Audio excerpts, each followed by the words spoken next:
You're listening to Hair of the Dogcast, a proud part of the Greenlit Podcast Network. Check out Hair of the Dogcast and all of Greenlit shows at greenlitpodcast.com.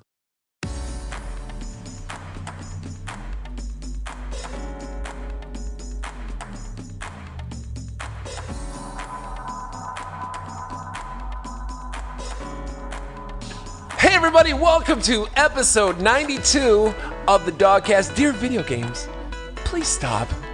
I'm one of your hosts. My name is Tom Wagner. It's great to be here with you all, and by all, I mean these folks that are here, starting with this man right here. Ow! Video games, will you just let up a little bit? It's Brad. Thank you. Brad, I couldn't have said it better myself. Next. Why don't you just get off my back? My name's Josh. Josh. Video games. Jerks. Josh, video games? Josh Stein. Joshua. Josh G. Video games. Mr. Yeah. Video games, stop it, please! It's me, Dylan. I learned it from playing you. No, don't put that there, Mr. Video Game. That's right. I don't want to smoke the entire pack of cigarettes, video games. No, take it out of me. Welcome to this week's episode.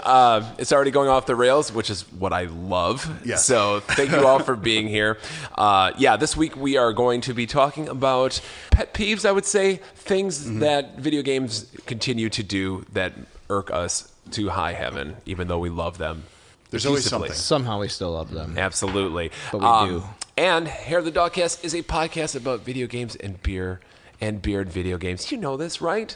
And if you don't, thank you for listening. Proud member to your of the first Greenlit episode. Podcast Network. A lot of good shows on that Greenlit Podcast Network. We wanna all kiss have him. tattoos on our chest of the Greenlit logo, so... All of them. It's kind of like an Iron Man heart, actually. Like, it's what keeps us alive. Yes. Yeah. And aside from Greenlit Podcast Network, we also have a Patreon, and we are executive produced by a number of Patreon pals, including Ryan Kristinik, Kipper Kapowski Kipperson, Brian Ward, Tyler Keller, Allison Smith, and Kate Conti, and also the support of the bestest, cutest listeners with arguably the most discerning listening taste on the face of the planet. I'm talking about you, dear listeners. My brother? Oh. And, I don't know about that guy. If you like what we do and you're having a good old time, we'd love for you to consider supporting what we do here at Hair of the Dogcast. So go to patreon.com/Hair of the Dogcast and just check out the tiers that we have starting at $1. Brad is putting Dylan's name that's written on a piece of paper in his hat brim. I'm Dylan. This is going to be incorporated later on in the episode. This is like Polish poker. What is that game in Inglourious Bastards? Where they slap the card? Yeah. Yep. I don't know what it is, You have to guess what you are. but people die in that scene. You don't like popular things. I'm Dylan. Is that like that fun game where you... It's true. So thank you all for your support, and let's get to the beer. Thank we have you. a resident beer expert in the house, Josh Miller. Josh von Beardenstein. Josh von Wiedenheim. I'm Josh the Beer, and I'm here today to tell you about the beer in which we're drinking. Honeys from Oliphant Brewing. They're out of Wisconsin. Where? I think they're Somerset, Wisconsin, in the middle of nowhere. Sure. Kind I think of. I've been there before. Yeah, so it's a peanut butter and honey golden ale. Low ABV, I think, 5.6%. Smells fantastic. Actually has a nice aroma. I haven't Absolutely. had this in quite a while, so I'm looking forward to trying this with you boys. As a late great Terry Diebold would say, Tom, you really like them peanut butter beers. And I do. I was thinking about This Terry is the other this is day. very good. I was like, That's nice. I was thinking about conventions, and I was thinking, I went to a convention, and the first thing that happened was I saw a Nintendo PlayStation prototype worth hundreds of thousands of dollars, and a guy says, "Here, hold it." Right. And I was like, "Who's in charge around here?" And it was Terry. Yep. We miss you, Terry. Absolutely. R.I.P. Yep, conventions will not be the same, for better or worse, without you, buddy. The hangovers might be a little bit easier. I'm not sure about that. Tom's a little under the weather today. Yeah, I blame this man, Dr. D, the quinine cowboy. Dynamic Dunk D Cowboy. over here. The name finally stuck, dude. Someone else called you it. Quinine Cowboy. Yeah, we had a bit of a Sunday Uber fun day yesterday that lasted literally all All day. night long. It didn't last all day. What? We met up with you like halfway through the run. 7. Kate and I went out earlier. For a run. Oh, okay. Yeah, it started with Bloody Marys. So I understand. Yeah, All right, yeah. so- I guess I didn't get that. Anyways, part we of had a good time. We lit up the town. Yes, we did. We Well, Walker's partied in the Point. neighborhood. You know, it. Neighborhood baby. Love it. And you guys are missed. Well, yeah. So, There are other days. Tom, Yes. you're welcome for the beer. I hope you. But not for a while. I hope it feels great. Yeah, no, this is a great beer. And if you tuned in last episode, I think for the first time in Dogcast history, we had to have a rerun, one of our greatest hits episodes, and we apologize for not being able to record that week.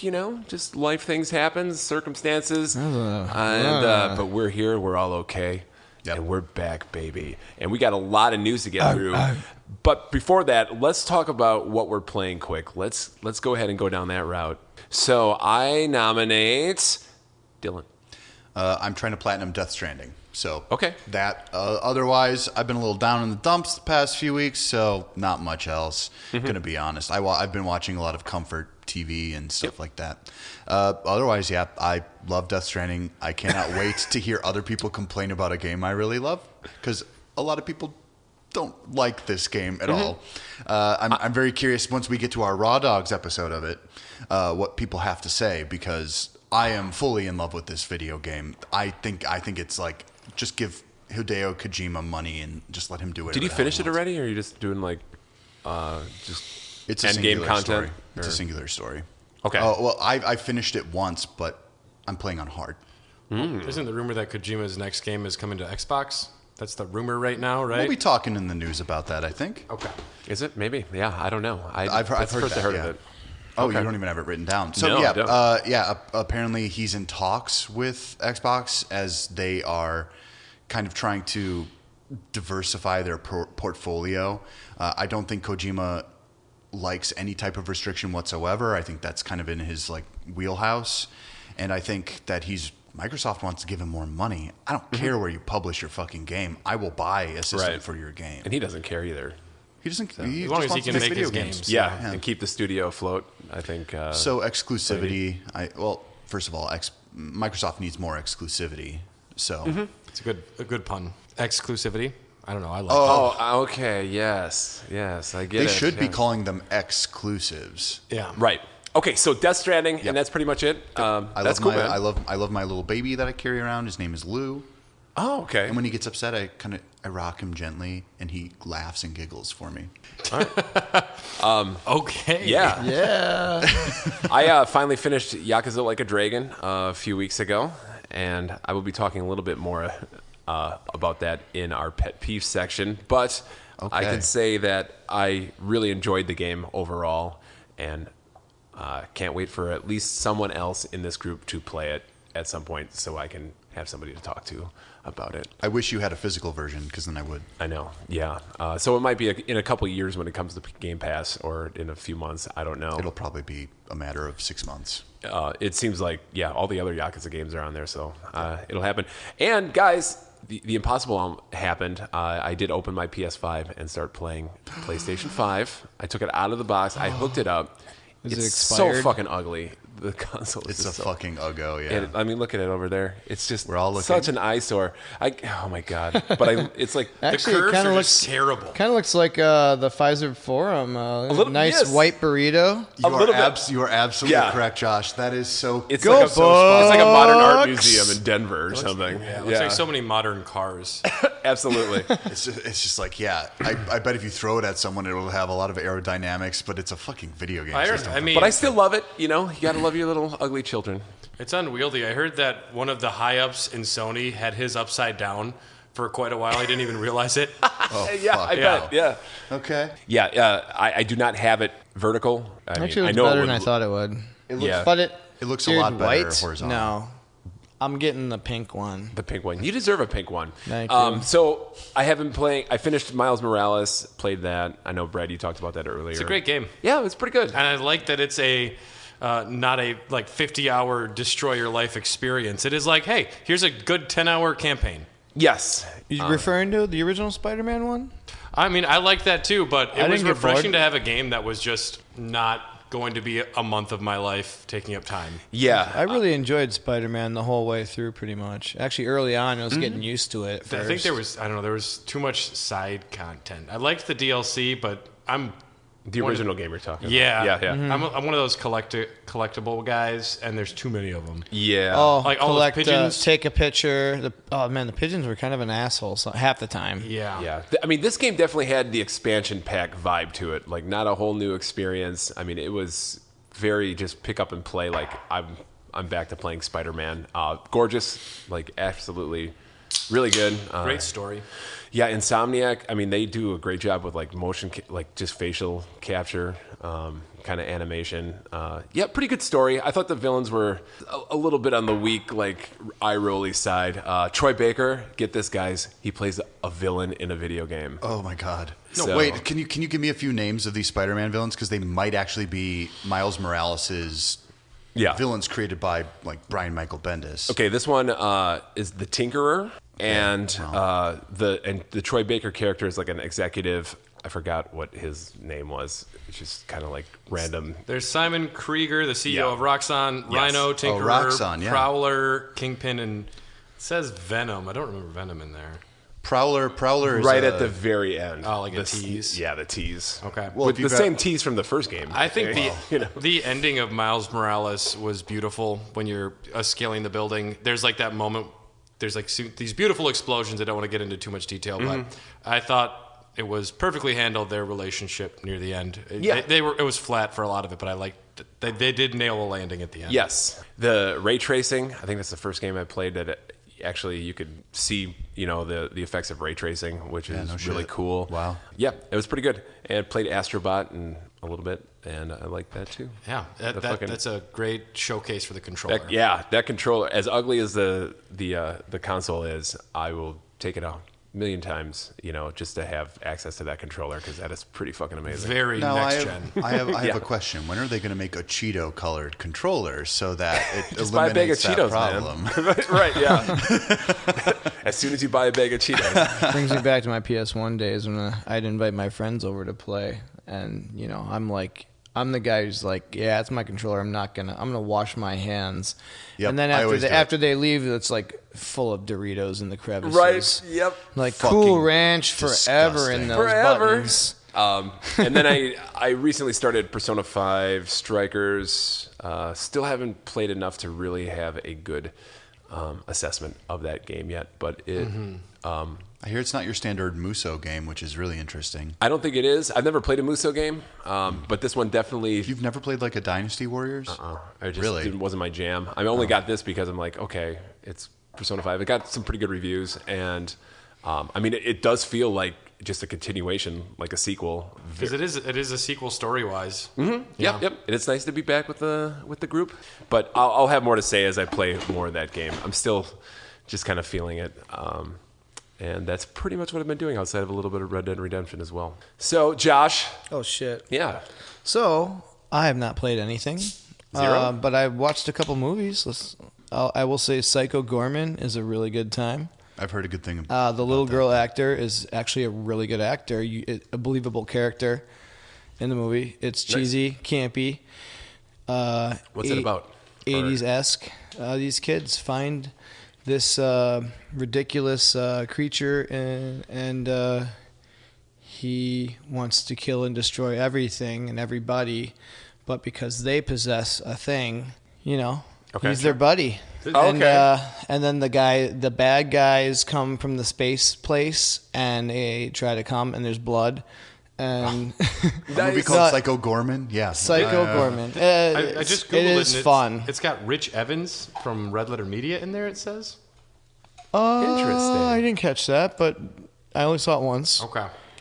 It's a very good movie. It's It fun. looks cool. Better than the IMDb rating, but I mean that due to probably a lot of people not being able to stand campy films and stuff. Yeah. Bunch I of just hear weirdos I hear they it's are. fantastic, though. It's a good time. Nice. Has rewatchability definitely. And then I also saw Mr. Bob Odenkirk, Yes. Marquette grad. I saw Nobody. Cool, man. And that's a good time too. That was fun. Still And wanna see it was that. badass, and Any chance to see Christopher Lloyd speak in Russian I and didn't do know like he was badass- in it. That was the biggest surprise when I went and saw it. Dude, too. that was really cool when Christopher Lloyd was there. I did not expect him to be in it. They tease, like, they just have him barely show up at the beginning, and I was like, Yeah. oh, well, if that's all that we got, that's cool. And Yeah. then he comes back in a big way later, and he even has a few little lines. I was like, fuck Yeah. yeah. I can't wait to see it. It's a lot of fun. Yeah. It was, Did you go to the Avalon? yep, it was like John Wick comedy leaning Yeah. on that with the action. There's definitely a holds nice, up. tasteful comedy. Yeah, and it has that, a little bit of realistic approach. Like, I'm going to get my ass kicked too, but He likes it, though. just a little bit. That's cool, man. And he's so into comedy, and I've watched so many years of him in comedy, and it's like, am I going to be able to? Is this going to be okay? And If you've seen Better Call Saul, you know he's got chops for everything. yeah. Absolutely. I mean, like I said, he lived in Milwaukee for a while, so he's got that little grindage in him, There you go. We're a bunch of soft drunkards here. What are you talking about? We're a bunch of Cheetos up in here. That's right. Nah, Nobody's a good Bunch of movie. pussycats. Want to see I'm on the mean streets. You don't know Kongzilla, me. but didn't get around to it. Kong versus Godzilla. If you want to listen to my thoughts on that, you can listen to Better in 3D. Yeah. Kate Off asked of me if she should his watch fucking it, phone. and I said, you could skip it. You saw it? Yeah. That's why it was It's the third pretty movie on fucking- my list. I would only advise going to see it in theaters. If you're watching it at home on HBO Max, I don't think the spectacle is worth it. And if you don't have the spectacle, there's not a lot there. I'm going to say, if you guys want theaters to exist, support them now. Otherwise, they're not going to. So go Oh, see I the want Bob them to Odenkirk disappear. movie. Go Yeah. see Nobody Yes. Support, 3 times. Support Mr. Bob. Yeah, and go get as much popcorn and cocktails or whatever you get at the theaters. So the Those Avalon, really gross hot the Avalon dogs. has a deal where if you get the collectible Star Wars cup, you get Ooh. what is it? Like 32 ounces of beer for like $12 or something. It's such a good deal. That's so not bad. Do they still have collectible Star Wars cups? They also have frozen cups, Are like those- R2D2 popcorn buckets. I got one of those too. Yeah. Just Are they the 'cause, but cups from episode 1? Or I wish it was I would Phantom fu- Menace. oh, man, I would display get the it. set. Yes, I would Eddie. too. No, it is Rise of Skywalker because they couldn't get rid of them. you guys ever want to see a cool random antique? If you go to Toppling Goliath in Decorah, Iowa, and then you head downtown toward Pulpit Rock Brewing, along the way you will find to your left in their downtown, a beautiful downtown, little tiny city, you will see a pod race and Anakin Pepsi machine. It's Dr. Pepper. I believe it's Dr. Pepper. You could correct me, but I'm pretty sure it's a Dr. Pepper Could machine. be wrong, but I think it is Pepsi. Yeah. Yeah, Either way, might be it is a Pepsi. soda pop machine in which it is episode freaking 1. Oh. And it really makes you go, yeah, Dude. that was a long time ago. Shit. Yeah, it really was, man. I thought that movie was a was whole the other best millennium. movie on It earth. just made me laugh with all the jokes of like comedians going like, yeah, you want to like just set back 20 years? You're right, Josh. You searched wrong. for it and found it, huh? It was on Reddit. Awesome. yeah. Still slinging cold beverages. You guys got to check that Now out. Yeah. this You ever is want to see quenching. an ancient artifact? You ever want to go 20 years back? Go to Iowa, they say, right? Well, Yeah. So, Frozen in time. Pepsi and- Brad, how about you, man? Since we last dogcasted, I beat Resident Evil 2 start to finish, the remake. Excellent. Thought the game was Both campaigns? Both campaigns on the normal mode. I didn't go in for more punishment afterwards. Yeah. I did play some of the extra survivors content where you have the little mini stories, and that was all great. Overall, I really enjoyed the game. Getting into the swing of it. You have your save points, and you go this far, you get this stuff, and you just try and loop back and unlock more, and just keep coming back to what was previously gatekeeping. It's got, almost like a Metroidvania feel to it, the way you collect things, which is kind of fun. Yeah. Beautiful game. Mr. X can suck my dick in a good way. X-Code will give it to you. R.I.P. That fucker just wouldn't leave you alone sometimes. And I'm just like, I just got to go here. Yep. And then he's just right behind me. And then, of course, there's a liquor and 2 zombies. And I spent a lot of time in the library being like, like I'm doing like the basketball thing where you're trying to fake someone out. and then you go up, and then he somehow beats you there. Yep. But that night, started Ori and the Blind Forest for the first time. Carly was asleep and said, I don't want to hear Celeste anymore. And so I just started playing Ori instead because I know that's supposed to be a very soothing, fun experience. And I intended to just some parts are, I don't know, gets the blood level. I haven't gotten to too much of that yet. I intended to only play a little bit, but I'm probably about 3 hours into the game now. Okay. And How'd you like? Did you cry at the beginning? it is sad. I was like sitting there playing, and my cat's sitting in my lap. I'm like, "What would you do if I died?" And he just eat me. Like he wouldn't go try and save a forest, but it's definitely got that sentimental. Spoiler warning, maybe for the opening of the game, but it is the opening. The first 3 minutes. It's Pixar as fuck. It's Yeah. And besides that, the newest episode of Falcon and Winter Soldier fucking is awesome. The newest episode finally has me hooked. I wasn't sure for the first two, but the latest one, there were moments where Carly and I laughed out loud, and then we gasped at the end. And that's what you want. Nice. It was really good. Yep. I said the same thing to Tom before you got here. Yep. Yeah. I made it 1.5 episodes in. I fell asleep through the second one. I fell asleep in part of the second one, too.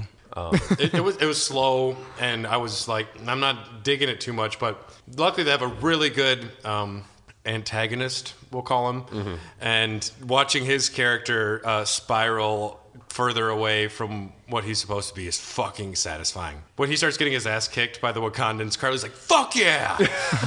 And Zemo is a godsend. Just watching him dance and do Zemo stuff. He was my favorite part. I've read the Civil War comic book, like 110, like all of them. And Zemo was one of my favorite characters. Just like Baron Zemo. Okay. He's interesting that he's like a villain, but not a villain, and always kind of up to his own thing. I don't know. I thought it was interesting. He's like a soft Doctor Doom, in my opinion. So it's I don't know, take him or leave him. I haven't actually watched an episode yet. I thought WandaVision was just kind of meh. I agree.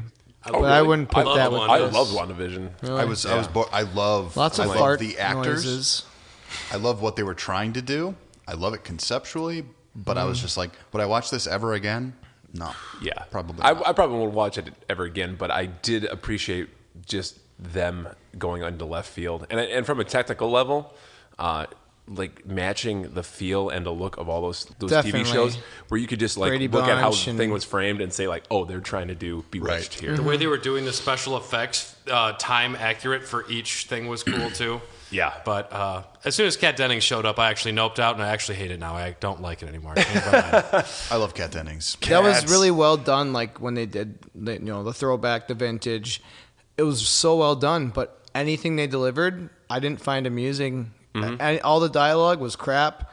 I thought, I'm like, oh, really? I was checked out. I do. And I at the very end, the fight scene, I was like, are they just gonna float in the air and throw fireballs, or what the fuck's going on? well, they don't have too big of a budget for the TV show. Right. Well, I mean, it was like an hour and a half of throwing fireballs. It felt like, and I just felt, it just did not hit. I just want Marvel to keep going weird. Yeah, same. I appreciated the weirdness of that one so much. I mean, just relative to everything else that Marvel, they're willing to take a risk, and I thought it paid off. Respect it, but it sucked, Tom.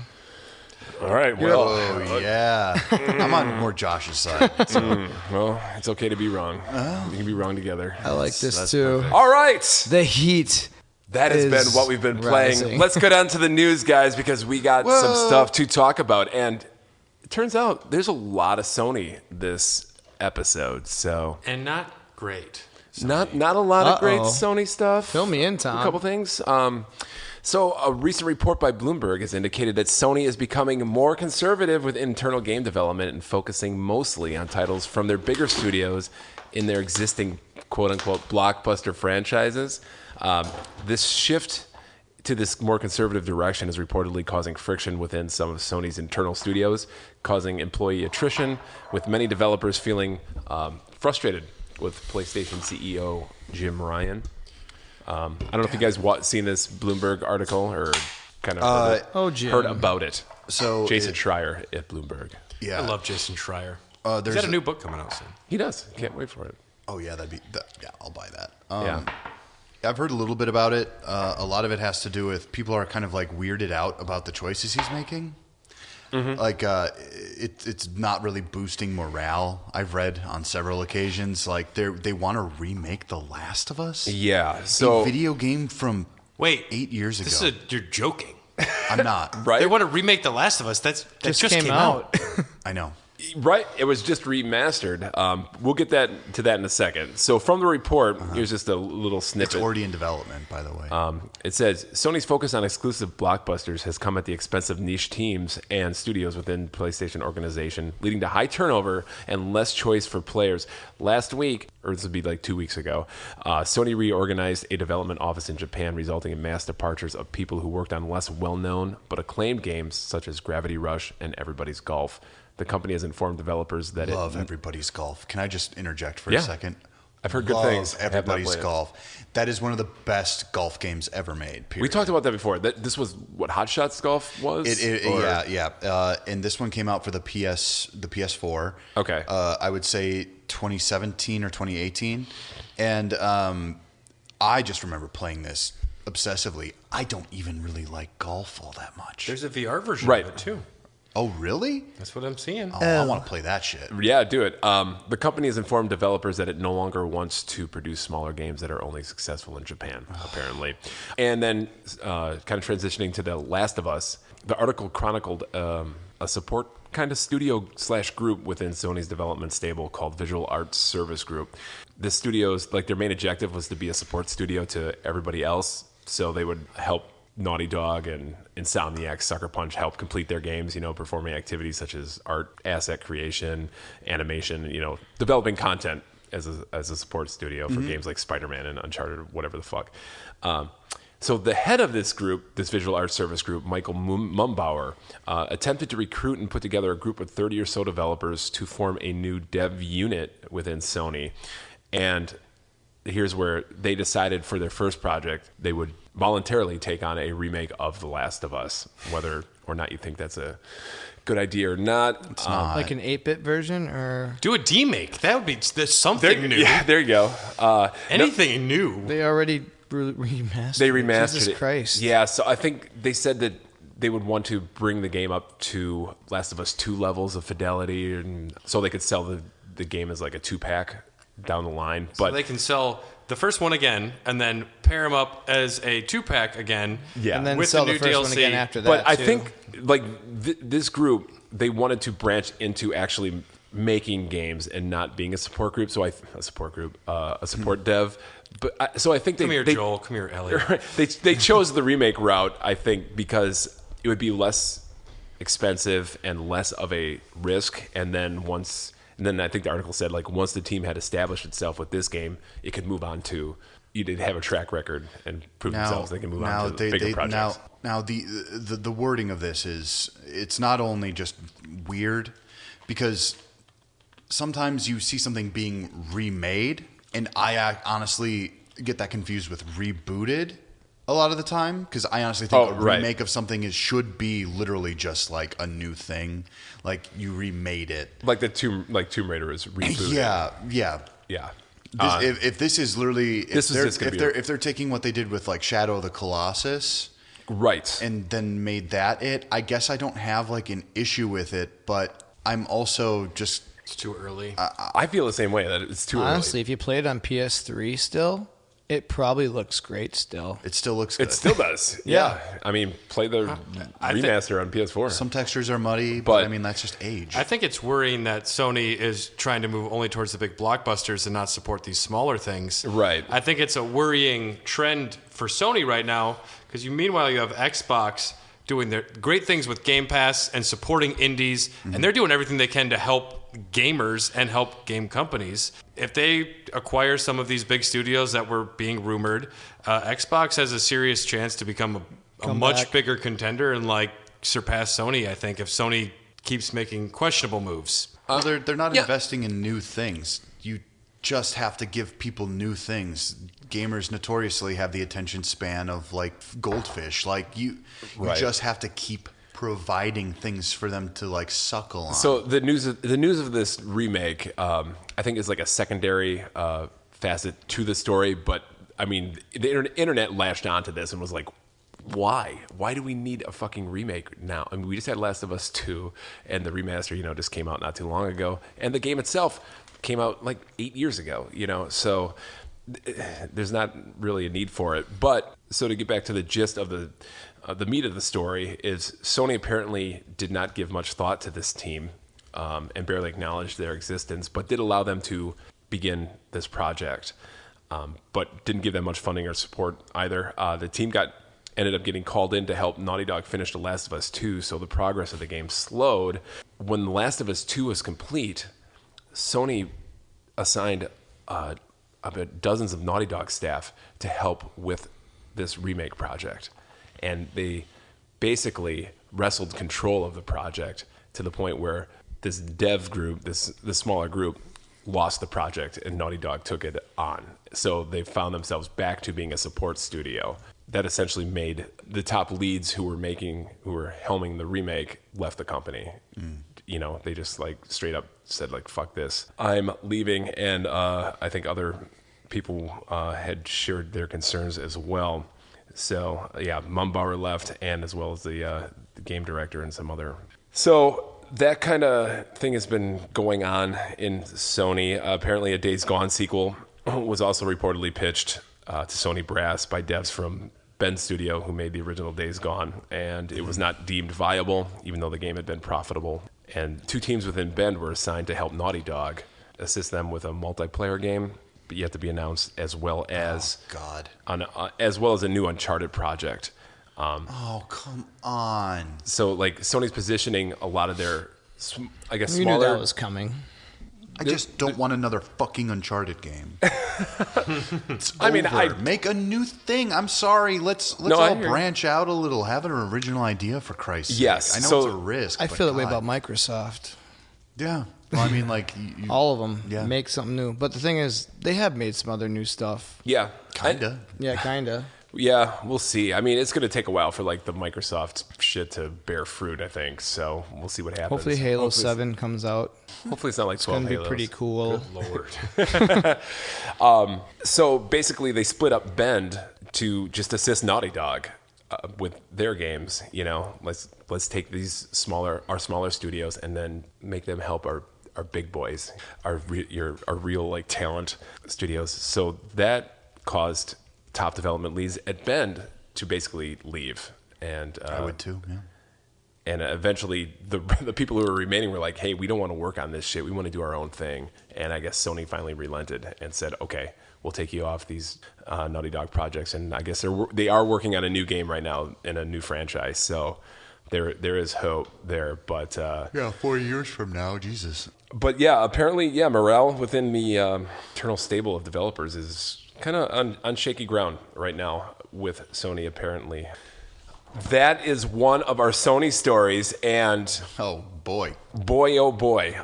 And here's another one. In a truly did hell just freeze over turn of events, it was announced that Sony's flagship baseball franchise, MLB The Show 2021, will be coming to Xbox Game Pass on day one. I don't know if you Dylan's losing his mind right now. You can't see it, but I know. Look at him. Don't ever make that face ever he's again. back. He's back. I think. If they want to remaster a game, they should remaster Triple Play 97 for the PlayStation Or like Warren Cricket 1. 99. Shane Yeah. Warren's Cricket, that game for the PS1. So if you guys remember, Sony announced that, MLB The Show was going to go multi-platform, not just be what, it was once exclusive to Sony. It's a first-party developed game by Sony Santa Monica. No, Sony San Diego. Diago. A whale's vagina. And pretty much at the insistence of MLB, right? I think as a condition of having the license, they said, hey, Sony, we want more people to play this game. So this is kind of a bit of a shocking revelation, because essentially the game will be on Game Pass, available to anyone with an Xbox Game Pass, while the PlayStation owners will have to pay full price to basically play the game. Well, that's anybody's fault that buys a brand new sports game. Yeah. Well, no, I mean, but it makes money year over year. There's a reason they make this game. So it's one of those quiet sellers. But after receiving blowback from PlayStation fans, the Sony representative released a statement claiming the decision to put the game on Game Pass was the MLB's decision. They said, as part of the goal for this year's game, MLB decided to bring the franchise to more people and baseball fans. This decision provides a unique opportunity to further establish MLB The Show as the premier brand for baseball video games. As of now, there's no word on how long the game will be on Game Pass, but I think this just goes to show you that MLB basically has Sony over a barrel right now with this license. If they want to keep it, it's up to them. And MLB doesn't give a fuck. well, MLB wouldn't have to They're care. like, you want to keep this license? We'd be happy to sell it to EA and Take-Two and have all these companies make these games. We don't give a shit. Sell it to anybody. They're struggling financially still, so Yeah. I don't know. What do you guys think about this? Because I don't care. I hate baseball with all my heart. no, but I mean as a business move, not just baseball. I think it's wise. I think getting on Game Pass is the way of the future now. Yeah. I think that video game libraries are literally just going to be Netflix style, subscriptions, which you could choose to own it and then you own it forever. And then let's say like, I don't know, things come and go on Netflix all the time. Mm-hmm. It's the same thing with Game Pass, and it's just like, well, did you like it that much? Well, go out and fucking buy it. Now But it's then probably they've already cheaper got the yet. money from and then they got the money from having it on Game Pass, which is an initial boost. And then people who really want to keep going with it, who dedicate themselves to it, they can just keep going. It's the smartest thing to do. I don't know. I think that's what theaters should keep doing anyway, where it's just like, why are we just releasing this in theaters? Why wouldn't we let people pay $10, watch a movie? I agree with that. Damn it. I got a solution. You guys don't know PlayStation Now is actually not that bad, but it's actually decent. You're still on it? Yeah. I bought But you don't get to download the games, correct? Yeah, you do.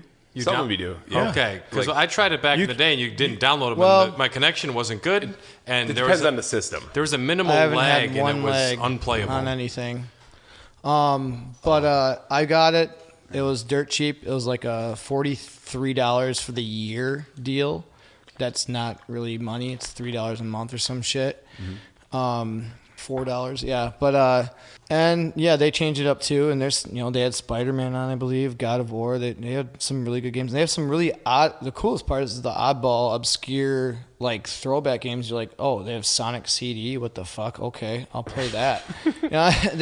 Sonic, the fighting Sonic game. Sonic the Fighters? Sure, I That's think that's literally it. what it was Yeah, called. but they have all these obscure games, and it's pretty cool. And the price is right. It's like I said, it's like 40. It was $43 on sale. I think it's $59 for the year now, regular price or some shit like that. And it's not bad. But put it on PlayStation Now. Who cares? It's baseball. You want to play the game? Do you need that money that bad, Sony? Yeah. For one game? I think the gist of this Throw it though, on is, PlayStation Now. this is kind of, to me, like a bit of a humiliating move that Sony had no control over to put your exclusive game. Oh, they developed it, right? They developed it. Their first party studio developed it. Well, that's their fault. They don't have that in contract then. I mean, honestly. It is. Yeah. And at that point, you got to say fuck you back and say, okay, well, we made it. Well, We're making a cricket game. we're going to now. throw it on, But- throw it for free. We're going to make Casey Jones cricket, 99. Yeah. Gotta have a trophy, go that's a play great cricket. point. They're fine on money, They're okay. They are, but Fuck MLB. when we talk about bunch of dudes in pajamas standing around. when we talk about Sony and Microsoft, Waiting it's for always shit like to happen. it's Waiting, exactly. It's always You ever watch Sony.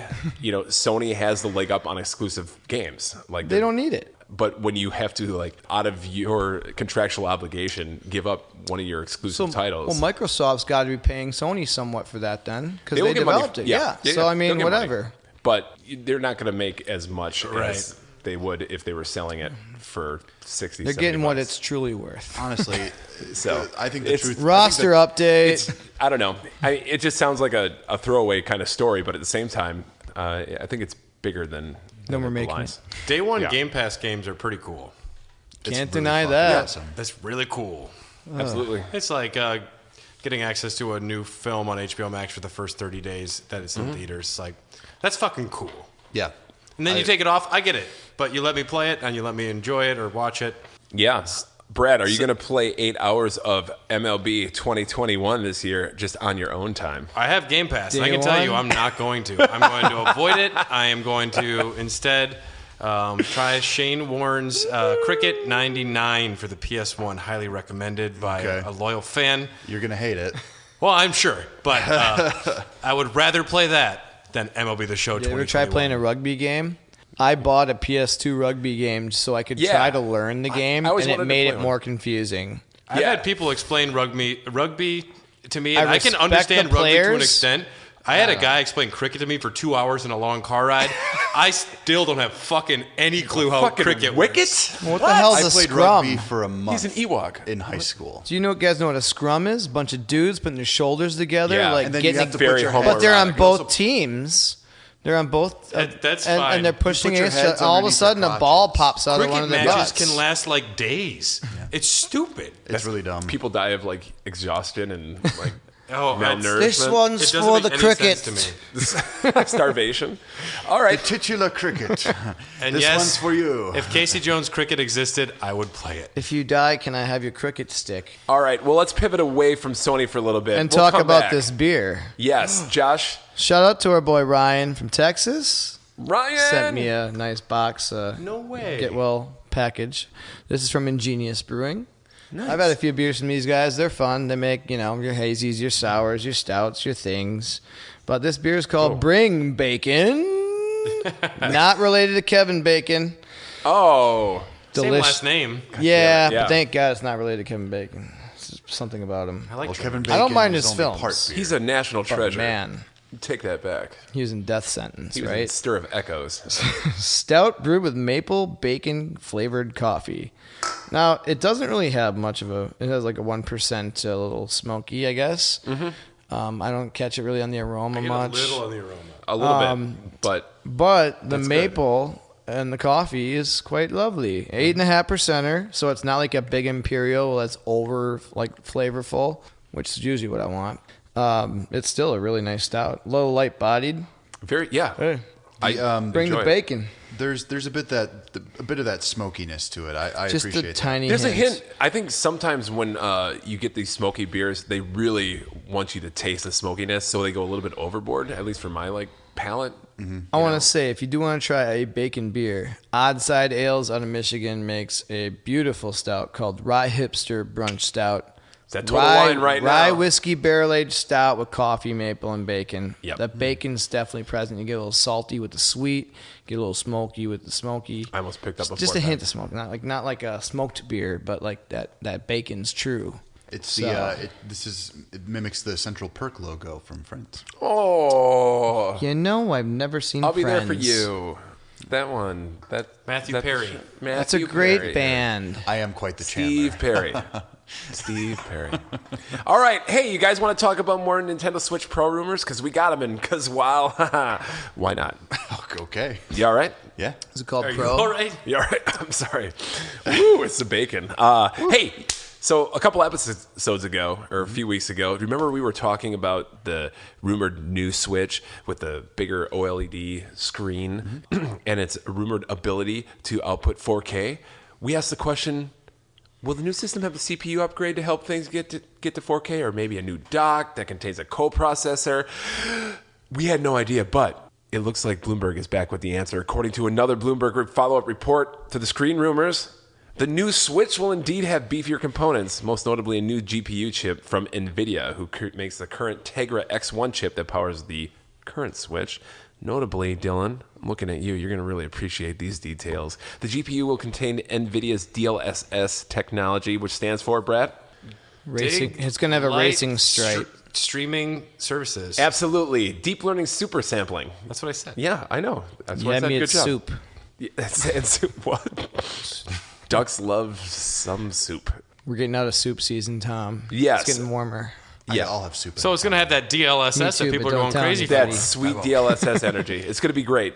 So to this point, this technology has only been available in their NVIDIA PC graphics cards in the 20 series and up. So in a nutshell, what this does is it's like an AI-based technique that uses these special processing cores that take a lower resolution image, say like a 1080p image, and it dynamically upreses it to output an image at a higher resolution. This is kind of like what the M-Link cable you can get, like an attachment to the back for HDMI that like upscales smaller images.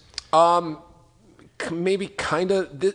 Basically, If it's just taking it takes a 1080p image and makes it just kind of magically makes everything look better. yeah, like dynamically does it on the fly. You sure they're And not going to put the Super FX chip back in it, or They should.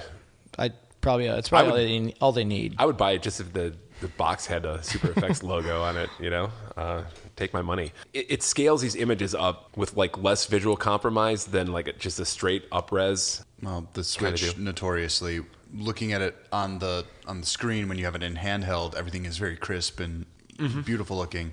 And then when you put it on the dock and you're playing on the television, there is a washed out nature to the visual fidelity in terms of like the color scales and everything. Like I've noticed it.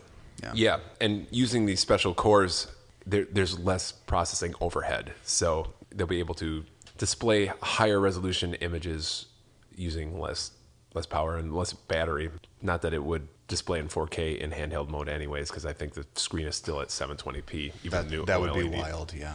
Unfortunately, any games that use this technique will require new code, according to the report, so the chip wouldn't be able to retroactively upsample, 1-2 switch to like look amazing in 4K. Which means Nintendo probably already has people working on Odyssey, Breath of the Wild, or Breath of the Wild 2, Mario Kart revealed again in conjunction with the new Switch Pro, showing it running in DLSS. This is mode. something I predicted. This is something I predicted. You're probably right. Once I saw this report, I'm full on board with the reason we didn't see Breath of the Wild 2 at that last Direct, or that Zelda Direct. You guys are going to be upset when it's not Breath of the Wild 2 and it's actually Zelda Party that they make. Dude, I'd play Zelda Party. I played over Mario Party. Yeah. And I've never played a party game, so.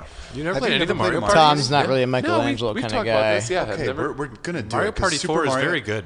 Super Mario, even I like Super the Mario party. for the Switch. Yeah. I find that to be a great video game. Yeah, Josh likes to party. How come we never party? Bumper balls, dude. Mario Rager. It's all about We've the been doing bumper this fucker balls. for like, what, Fusion 5 years Frenzy. now? Yeah, Fusion Yeah. Frenzy. Frenzy's really good. We're gonna like. There's a few games in there I could play forever. Yeah. That's all you need. The bumper balls, the sumo. I could play The one where you bumper have to balls climb for up the tower and you have hours. to jump or duck. Me and my buddies would like take Halo breaks during Halo parties and play a lot of that. Nice. Because that demo was actually incled on some of the Halo games, yeah. I hope they don't never take bought my the actual idea. game? No, I have bought the game now for the Xbox One. I bought it. Oh, okay. What game are you talking about? Fusion Oh, Frenzy. Fusion Frenzy. Also, never played that. So one day, guys, we should just have like a. We should have a party should game play with episode. each party other. game. Yeah, just fucking play party games. We'll have a party game where we get really drunk and do something. We could do That's a like Red Letter the Media concept of style ever. best of the worst. Copyright Brad Yes, there you go. Brad Summer episode. Copyright. Okay, there you that's go. yours. All right. Yep, he's got dibs. Summer episode. I can see it now. Along with the new GPU, the new Switch will also include an upgraded CPU and increased memory. And analysts have predicted that the price will probably clock in around $399. They know it'll sell. They know it'll sell. So we'll see I will buy it when this is announced. But my guess is, segue, this summer E3's coming back, guys. I don't know if you saw that. Yay! Dylan- Finally! And it's coming to my bedroom. Dylan, where are you going? Guys, Dylan just got up. I don't know if you can we see do this? Yeah. Can we just leave? Is this possible? Fucking rude. My Everybody very poops. first episode I recorded with you two clowns, I was thinking it would be so completely unprofessional to pee during the podcast. I had to pee for about 2 hours, but I refused to go See, until you're a the very man. end. You're a strong. No, but then like 5 boy. minutes before the end, I'm like, I gotta go. See you guys. Brad just left. And now I found out you can just pee on Tom's floor. Peeing and podcasting just goes together like tomato soup and like peas in a pod. like and peas. Yep. When you have concrete floors, you just piss everywhere. Yeah. Everywhere. Yeah, bleach covers it all up. Well, Yeah. So E3 is coming back this year, guys. I don't know if you remember E3 was Don't canceled call it a comeback, Tom. last year due to some fucking virus thing. But it's not going to be in person. It's going to be online only. Oh, that's It's going to be by snail mail. You're just going to get like letters it's every going to be day. one newsletter. that's just Yep. that's how I watch it every year, actually. from printed out from Broderbund Print Shop. You just get like a big ass banner. I would love to have attended E3 in person once, but I never did. I experienced it through Game Pros and EGMs for a long time. Yep.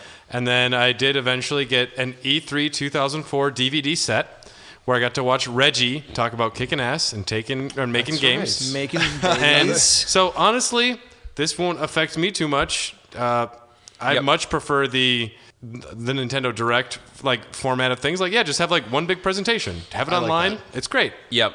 It's fun. And you'll still It's an get event. those. The event will be held from June 12th to June 15th and will be lime streamed. Will be Lime-wired. Right. That's on LimeWire. You'll be Lyme diseased. You will be live streamed. You have to torrent it first. And Yes. make sure you seed it properly. And get this, everybody. It will be free for all quote unquote attendees. Oh. So guess what? Oh, so what? You can watch it online. You can just log into the website and Oh, watch it. do we yeah. get to simulate the experience of standing in line for 7 hours to play Right. a video game? Yeah. And then you get to see a small trailer. It's actually 3 minutes of content per day. It's just, And the you rest get- of it's just a static shot of people standing in line. And you get one grab bag with some unique like merchandise that you can just sell right away on the internet. Yes. Yes, I love it. Microsoft and Nintendo have confirmed they will have a presence along with Capcom, Konami. Joe Biden's going to be there. Whoa! He plays all the games. I like Animal Crossing. That was Bill Clinton. I don't know. Hold on, let's see if we can do it. I never heard Biden speak, so. You know, I Which is always refreshing. said, if you don't pay back your loans to Tom Nook, Tom looks a bunch of malarkey. then you're just ripping off Tom Nook. They turned like Irish there at the end. You're just ripping off Tom Nook. You're just ripping him off. Okay. So the presidents of them, the studios will be there. Yep. And it's a the Hall of Presidents, death like match. Disney. They will all be animatronic. I am Crash Bandicoot, and here is Sony. I am Reggie. Yes. E3's greatest hits. Yeah. Yeah, a wax museum featuring Reggie at the intro. Take-Two, WB, and Coke Media are also going to attend. Coke Media? Coke Media, yeah. Like the soda pop? No, like Coke, like the Koch brothers. Oh, Or like that's how- cocaine. And Some it's not Fox them. News It's just. Oh, that's yeah. Murdoch's. Sorry. We are the Koch brothers. Although I don't know if Coke Media actually was. Anyways, that's beside the point. Companies yet to RSVP or are straight up not attending are Sony, EA, Activision Blizzard, Sega, Bandai Namco, and Square Enix. What is the fucking point anymore? What is the point to all of this? You know, you don't even have to attend. If you were a smaller studio and you just released a new trailer during that time frame, you'll just get thrown in That's with all. the rest of Yeah, it. exactly. These companies are going to have announcements and just videos. I mean, E3 itself is just going to be one big fucking streaming video. So Yeah. I mean, Microsoft hadn't been part of E3 for a while, and they just happened to have their press conference right next door to E3 because they own the Microsoft Theater in LA. So, and on that note, us here at the Dogcast will have a E3 follow-up episode, so we can Live share- reaction videos? We'll jabber, we will Live action. palaver and conspiracize about all the announcements or lack thereof. And then we're going to head on summer vacation this year. But fear not, we have some really fun summer school episodes coming your way. Oh, it's going to be don't be late for Dogcast, class, yes, kids. will be in session. This is going to be so much fun. So much fun. Damn it. So much. I'm going to hit someone with a ruler. I'm gonna Really brings well, no, you back, it's doesn't summer it? camp. So what we're gonna do is Summer camp. we're gonna be like we're gonna invade like the girls' bunks and just like put Whipped cream on I've there. never been to summer camp. And I went to Catholic school. This would be very weird. I've never went to summer camp. I was I literally trying to only make think of something up. heavyweights. Right. That's all I can think of. And then we go canoeing and then we go out into the woods. That'd be fun to record an Ticks. episode out in the woods. Ticks. Oh, my God. Yeah. Have your best friend pull off a tick. The Blair Dog Project. If I'm not playing American Gladiators, pounding my pals off the stick yeah. trees, I ain't camping. That's the shit. The bubble Q-tips. So I can tell we're really excited about E3. It'll be fun. Yeah. I'll watch the trailers and I'll be excited about a couple of games. When is Yeah, it? I'm ready for a press conference. It's summertime. I'm glad you asked, Josh. It's June 12th to June 15th. I'll be there. See you boys there. It's going to be If join us on the Discord, we'll live definitely, chat. Oh, definitely we'll live definitely chatting. have that Discord, yeah. We'll Oh, definitely yeah. live chat the press conferences. Reminder to for everybody sure. join our Patreon and join our Discord. We all talk about things together in a group chat. I think it's a great idea and you should join us. It's a lovely day. Oh my God. The fuck's Yes, going you should on? join us on the Discord. I have I'm a Joe monocle. Biden. All right. I'm not a fan of computers, but I really like the Discord. Hi, Tom, who's editing this. We're doing so well too. Okay. All right, back to some Sony news. Sony co-purchased the fighting game competition Evolution Championship Series, known as EVO. I was gonna buy it. Okay. Yeah. So That's kind of big news. Yeah, the other purchaser in the deal is a new esports company called RTS, which was formed by sports marketing company Endeavor. EVO is pretty much considered, I don't know, would you say like the most prestigious fighting they're game the premier. competition? They're the big ones. Yeah, the event is held annually in Las Vegas and attracts thousands of fighting game players and enthusiasts who compete in its open brackets, and the open structure of the tournament adds a degree of excitement because it allows everybody, even Dylan. Real question, even Josh. with all those fighter people there, how many actual fights do you think break out? Like physical fights? Yeah. Not a They lot. are all. They get it all out in their game. No, I think they're all just like kind of like all beta males who really are just in there for the game. I think yeah. There's got to be at least a couple drunken. No bar offense, fights, I'm but- kind of a beta male. This is I like not shade. Pikachu. I like Charmander, and that's the biggest fight to get there. No. And then I like one of them like kind of Dulcine. slaps him a little. Yeah. And the other one's just like, I'm gonna talk to my mom about this later and Yep. talk about my issues. I know. I don't really play fighting games and not into that scene, but I do like watching some of the Evo matches because You own a Mortal Kombat machine. Well, yeah, I mean, you're going to see the limits of a game yeah. pushed. Like, it's very exciting to watch a championship Street Fighter match because this is as good Yeah. as Street Fighter gets. Yes, and it's also nice to see some top dogs go up against like some newcomers who are just fucking phenomenal. And Well, we're gonna see Sonic Fox exciting. there, Sonic, yeah, and then we'll have I know that name. Maybe Daigo. Daigo's gonna be there. if you say so. and then there's going to be Super Puncher. Okay. 69? XX Super Puncher. I 69, do recommend 420. the YouTube video. There will never be another melee player like Hungrybox. It is a study. No, like it's a study into the Smash Brothers scene and about like the different players and like the personalities. Okay. It is interesting. It's a very bizarre small YouTube series. He talks about like Dale Earnhardt and Hungrybox and like a couple other things. But Nice. Dale Earnhardt. yeah, he talked about how The he's best a great Evo fighter. yeah, he was really good at Smash Brothers. No, but like, Evo's interesting. I think fighting games are fascinating to watch. I will never be good enough to play. No. I only ever got good at one. Which That one? was Soul Calibur 2. Okay. I could probably compete in that, but You'd be surprised. I would probably get my ass. I love Soul Calibur. It's one of the fighting games where I'm like, I really like this. I just game like a lot. swords. I've always liked Yeah, fighting games. I like weapon-based Yeah, me too. fighters. PlayStation had been the primary platform of play for most of the games at EVO, which currently included like Street Fighter V, Tekken 7, Mortal Kombat 11, And Smash Brothers is in there. and Guilty Gear Strive. Yes, Apparently, Guilty Gear Strive, by the way, is very good. And Skullgirls is I supposed to kind be of good always too. hear that about They've been Guilty trying to get Gear, that in there for a all while. of them. Skullgirls. Yeah. It's impossible to get into them, trust me. And speaking I own a of I have a the Smash few. Brother angle, even though EVO is now owned by Sony, they said the fighting game, the tournament will still be open to games on all platforms, which will be good news for some people who like this fucking Smash Brothers shit. Well, Nintendo doesn't seem to give a shit. Right. So I don't think it's news to them at all. Well, They have to get involved at some point because they've been apathetic, but they've been willing to fucking just clamp the fuck down, just out of the blue, because they were unable to play online because they wouldn't allow any copies with like modified net code to be played. fair, sometimes I get why Nintendo does stuff, and there's a part of me that's like, all right. Nintendo gave this following statement. They said they call themselves Nintendo. Nintendo, I like companies that call themselves. Here, the Dogcast and, like, believes in getting drunk. right. Matt Gates is not. I'm saluting. Right, yeah. He said, Nintendo has enjoyed engaging with fans at past EVO tournaments and wish to show organizers the best with their new venture.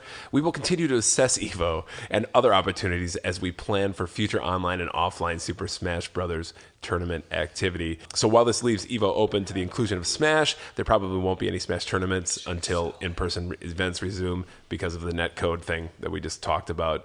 I guess Smash Brothers does not have rollback functionality in their code, which is important for low once lag. it's updated. Pass or smash. Passer I Smash. love that interjection because it makes sense.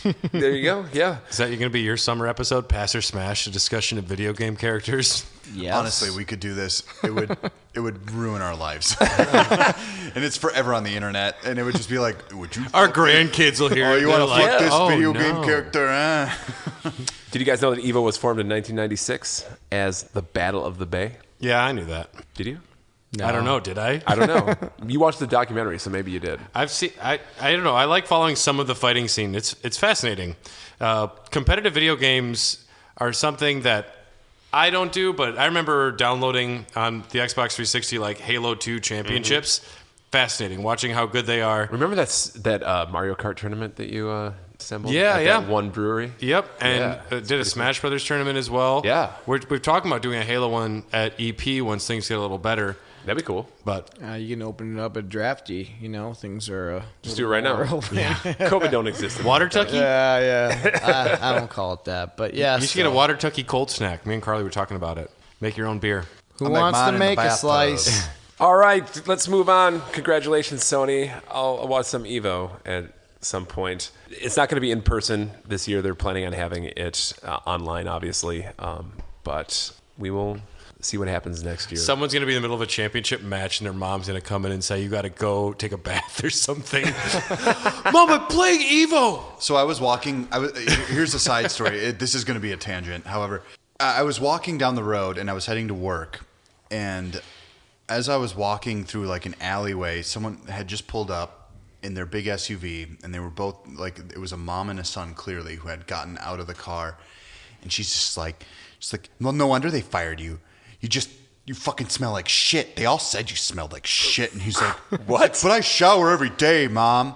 And I'm walking by, and I was just like, oh, okay. Oh my god! Did they just come from the Evo competition? Oh yeah. He had a really sweaty LAN party with Halo 2. All right, he was covered in Dorito dust. All right, we got one more Sony story to go through, but before we get to that, we're going to take a short break here. Please listen to these awesome shows from the Greenlit Podcast Network. We'll see you on the flip side. Oh, baby. Oh, whoa. Whoa. I'm falling. All right, see you in a bit. The award-winning Go Nintendo podcast is the best place to get the latest news on the world of Nintendo.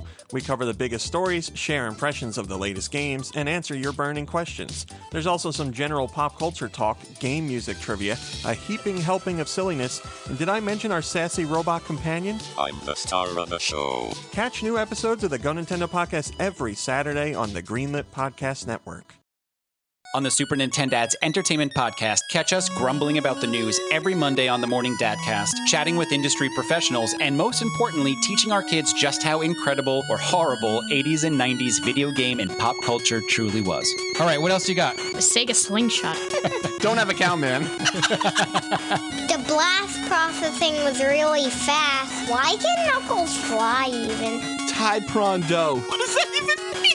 Samurai Pizza Cats. Gabe, we almost named you Guido Anchovy.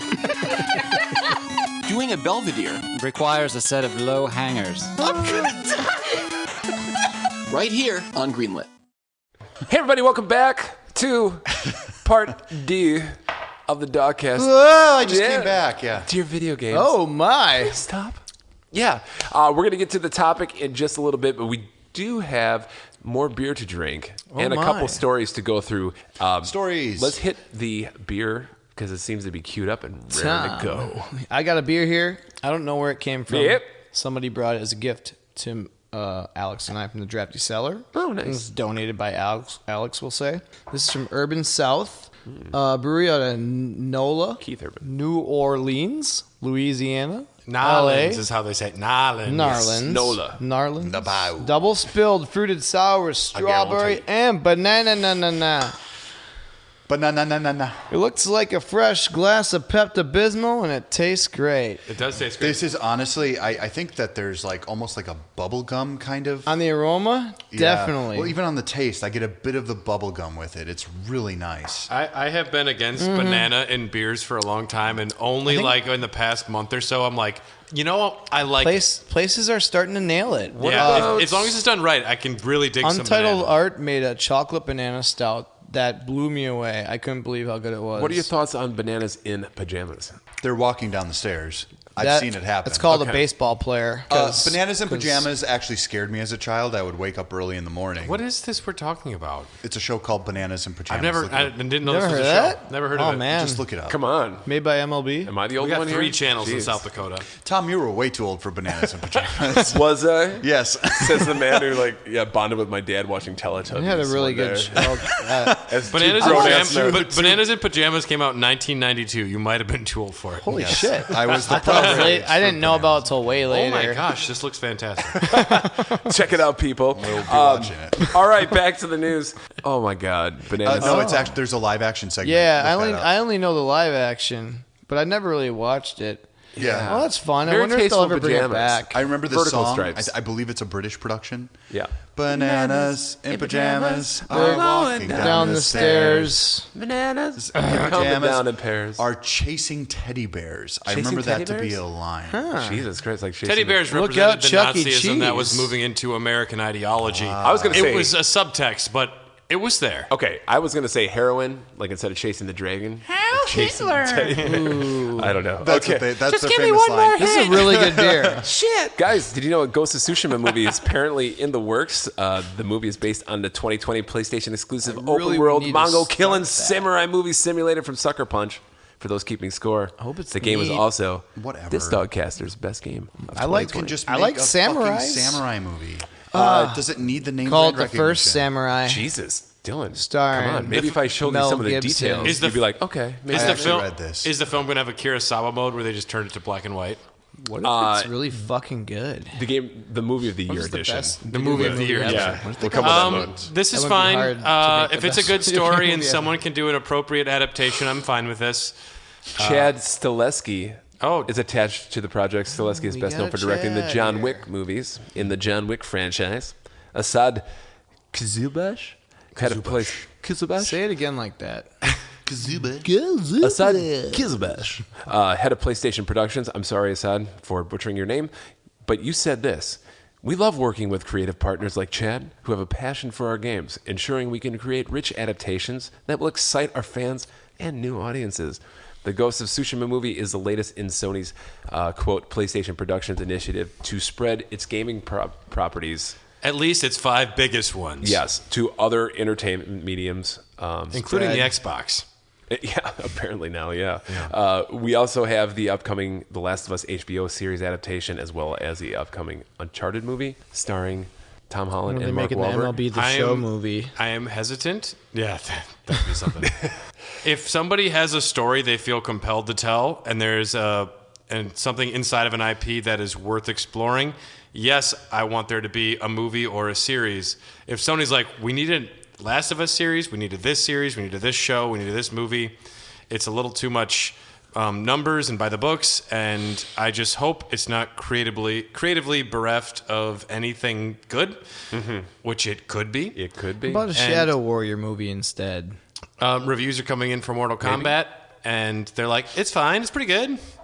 And That's all you can hope for. That's actually bad because usually they're paid to kind of suck ass. Like no joke. Like people came out of Rise of Skywalker and they're like stunning, blah blah blah, and this and that, but they're like paid to be there. I'm sorry, you man. get more paid it's though true, for yeah. Star Wars. I never trust anything Yeah. from Rotten Tomatoes or anything like that. I don't trust audiences, and I don't trust most critics. I don't. So Yeah, especially early reviews. Honestly, they IMDb tend to scores be- are the reviews, most 'cause legit. you're excited about having the privilege. That is ultimately not a critic's. But yes, I think it's cool. Like I'm I'll open like to any it. movie I've never if played the you game, give me but a I would dollar.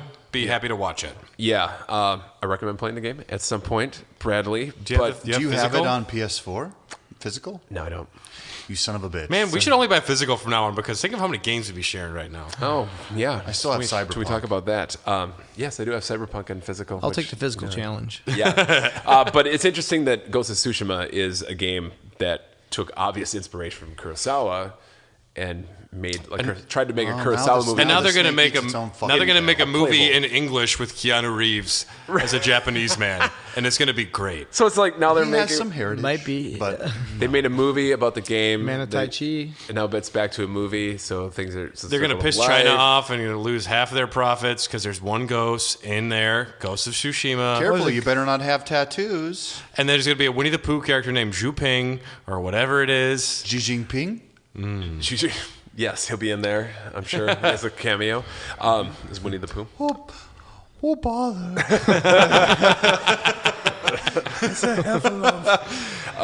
It's one of the few voices I thought can do. the director is kind of a curious choice, because the game itself is it has moments of combat, but a lot of the game is just moving through these stunning landscapes and just having a feeling of peace and serenity. And Death Stranding, baby. Yeah, so I get it. You have Who's the director? the John Wick guy.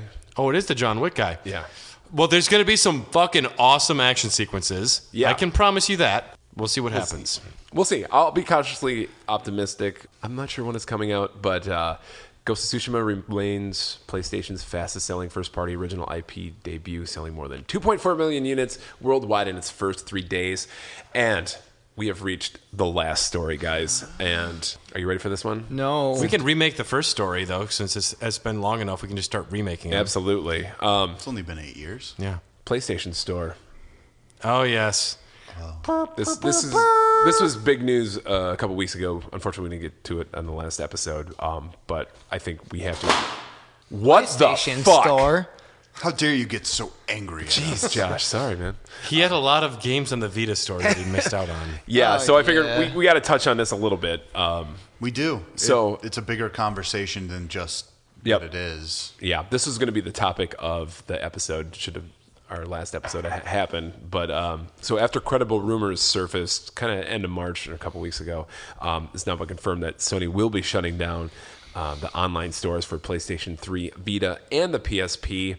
The story regarding the rumors initially broke via website thegamer.com, who cited a verified source familiar with the situation, and was followed by confirmation by Sony on Monday, March 29th. The details of the store shutdowns are as follows. PS3 and PSP, they're going down first. They're going to go down on July 2nd. A lot of people still play these consoles that are completely dead and no one cares anymore. But people mostly aren't buying off of the fucking store. I understand them shutting them down. I mean, Yeah. it's been long enough. How much does it cost Sony to have these things be available to people? Are they It can't be still much, available honestly. online? Like, can I pop in Modern Warfare 2 and play that shit online? Yeah. If the servers are up, yeah, I don't know. Hell yeah. Because I actually want to do that. Activision right keeps now. those It fuckers depends up. on it. Yeah, Activision keeps those up for way longer than they need to, but they sold a bajillion copies. So. Yeah, the Vita store is staying up the longest, and that's closing on August 27th. I wish I still had my Vita. After these dates, no one will be able to purchase digital copies of the game or DLC for any of these consoles. Do you think they're getting a little spike in sales right now? Yeah, maybe sure a there lot was of- no sales. They're going to get a big push and then close it down. Yep. Just like, yeah, Well, unless like Mega Media Exchange provides a cut to Sony. So I guess, currently there are 393 full games available to purchase on the PS3 store, 1,002 for the Vita store, and 58 PSP games. And these numbers do include games that were available physically, as well as digital-only games. But hundreds of the titles will no longer be available anywhere in any format, at least legally, including 231 PlayStation Minis. These are games that launched digital only on the PSP. That is heartbreaking. And there are also 211 PS1 classics, so digital versions of PlayStation. I have a lot of PS1 classics. OG PlayStation games that will no longer be available. So I don't know what your initial thoughts are. Well, I think the biggest question is it brings up more or less a topic of art preservation at this point. Yeah. Mm-hmm. And if these things are just going to disappear forever, Yeah. it's literally the idea of at one point in time this thing existed and now suddenly it just absolutely does not. Yep. And why wouldn't they want to preserve or at least keep That is the some question. of this? And the possibility of making money. Well, Not a lot. Yeah, But- if you had bought these games, I guess you will always be able to download things you have purchased. Correct. That'll still be available, but Hopefully. Just like, why not? You don't know. Why not just keep access these it. like the option available for these digital only games? This is one of the reasons that I was upset when the PS5 didn't have full backwards compatibility. This could solve this issue technically. I mean, why not allow you? Maybe. I mean, if to some degree, if you had physical copies of all the games, right? you But then to some degree, like if you were to, like, even if it's just physical, who cares? Sony needed to start doing this halfway through last generation for this to actually be sustainable. And they're not even worried about the shit that's going to disappear, but a lot of people are going to worry about the shit that's going to disappear.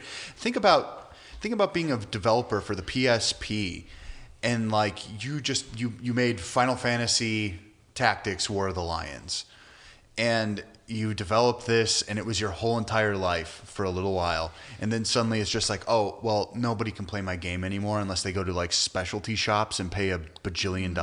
No DLC or There's pirate no DLC. version. Yeah, it's a great points, because I also think it brings up, the debate of what constitutes game ownership these days. The fact that we don't own digital. Anything. We don't own games, even physical. No, we license them. I feel like you definitely do own them more with a physical copy. I mean, these days it's like you own a box. Pretty much, you want a box for your shelf. Well, there is the literal thing you get, but then like that first initial patch essentially like overwrites that ownership.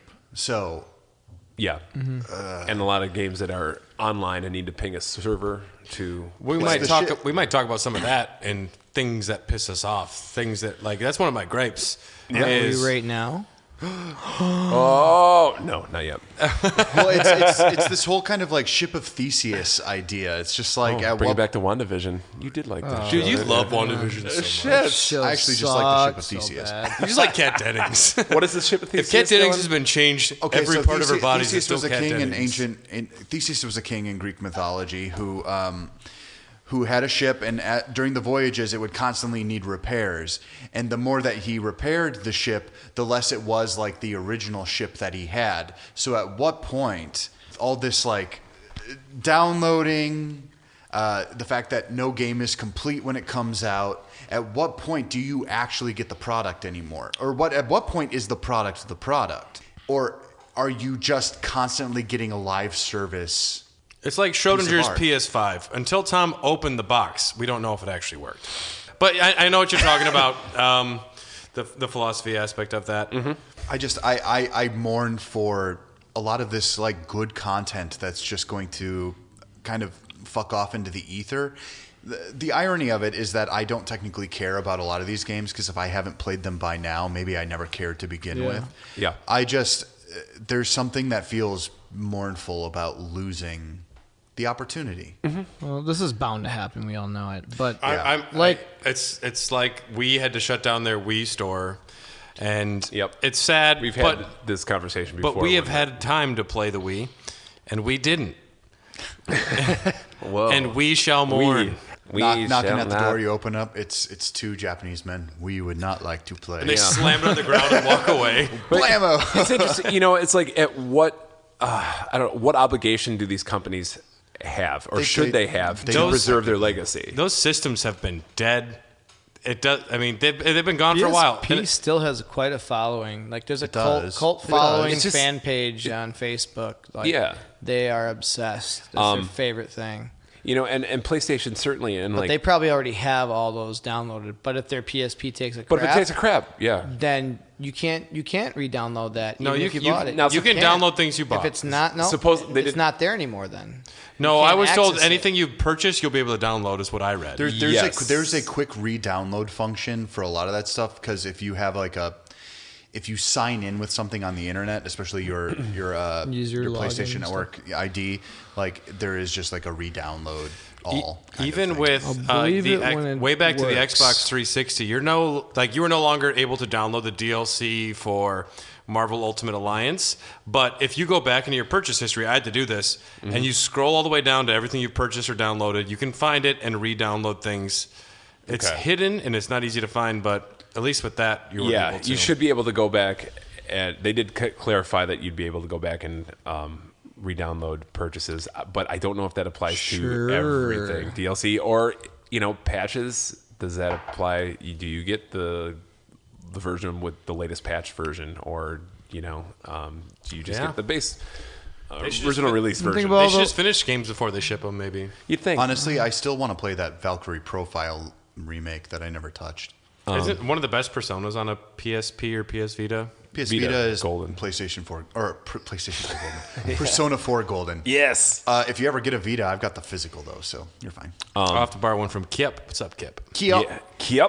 Sony, PlayStation, in recent years, under Jim Ryan's tutelage here, they become a less and less like backwards facing company. You had Jim Ryan, who, as president and CEO, he had a famous. I don't know if you guys remember his quote, but he famously and publicly questioned why anyone would want to play like ugly old games from the PlayStation 1 and 2 area after he saw Gran Turismo running at like a fan event. I don't like this guy. Actually, why'd you want to play old games, dude? Crash has been remastered because the old one's fucking good still. It's fine. It honestly controls better still, too. It does. It's less slippery. Just 2 days ago, I ordered my PS1 HDMI connection. Did you? So, yeah. Oh, cool, man. There we go. I ordered a Saturn one, PS1 / PS2. I also Saturn ordered, especially. there's a Genesis one now. I've never played the Saturn. They're unlimited run games. Yeah, and they then have a great selection. Yeah, there's another one that's like Super Nintendo, 64, and GameCube. Maybe I don't know. But yeah, there's a ton of options for HDMI hookups. Awesome. I got the Dreamcast one a long time ago. So awesome. Yeah. I was going to say, just back to Jim Ryan. It just seems kind of tone deaf. I understand like it's not a CEO's position, and it's not their job to kind of lament and spend time looking back. You're constantly looking forward, maximizing your share price. Well, first of all, most CEOs are all psychopaths, and that's where your fans come from. Is the original Gran Turismos? It's like people that have been diehard Sony. You're shitting on them. It came from somewhere, And video games is just it's the Disney principle. People grew up with this. People have like an attachment to a brand, and you've kind of gotta. And you can remake The Little Mermaid with Zendaya as much as you want. They're still going to want the original animated one. But you can still buy the original movies. That's why video games are just so much different. No, you can't always. Sometimes not always. They put them in a vault. For a year. But exactly. But they're not gone forever. We only made 7 billion VHS tapes. Good luck finding one. At least until maybe once all the DVDs go to the landfill and everything's digital, then we'll call gaming off the grid, and he'll go find some in a pawn shop. That's right. Yeah, fucking Wes will bail everybody out. $20. Yeah. I don't know what the answer to this is, preservation wise. Do they don't have a choice? Video games come together and form a third party entity that. It's almost like we need the Video Game History Foundation. Well, yeah, that's exactly what I was going to say. Yeah, but they need the support. ROM hacked eventually. Like the companies have to want to do this in order for them to get the support that they need to preserve everything. There will be ROM hacks, so there are. They'll get more devotion to it. Yeah, well, thank God for piracy, because that's the way some of the stuff's going to. The majority, maybe, I don't know, but not everything's going to be able to be pirated and emulated, and that's the we'll see. We'll see. Brad, the people who care, the people who care really do care. I think that's what Brad's getting at. Yeah, and it's great that in recent years, I've seen some guys people care a lot. I've seen some guys spend $6,000 to get a McDonald's training DS cartridge, because there was only one that was known of, and he spent fuck it. Jesus Christ! If there are ROMs, if there are prototypes. They just found the Dreamcast Castlevania prototype for the game. Castlevania. And these things turn up. Terry Diebold, a normal guy, found a Nintendo PlayStation in a fucking attic. Well, a guy. A normal. He's pretty normal. Yeah. It's like these things will be found. Someone will take in the moment they find the Nintendo PlayStation, a guy flies Terry across around the world. We're putting you up in a hotel. We're going to look at this. We're going to study it, and people want to preserve. There is a natural inclination to want to keep things where in a playable state, and there are the Video Game History Foundation. There are people that are doing everything they can to make sure these things still exist. And yes, it sucks that Sony's turning off the store. It's an old thing. It's the PS3. We're on 5. It is, but I got to tell you, I got the most play out of My PS3 was the most played thing I've ever played in my life. I'm even counting PlayStation 4. Really? Absolutely 1,000%. Even the Nintendo Switch? Yeah. Shit. The PlayStation 3 was extremely important to me.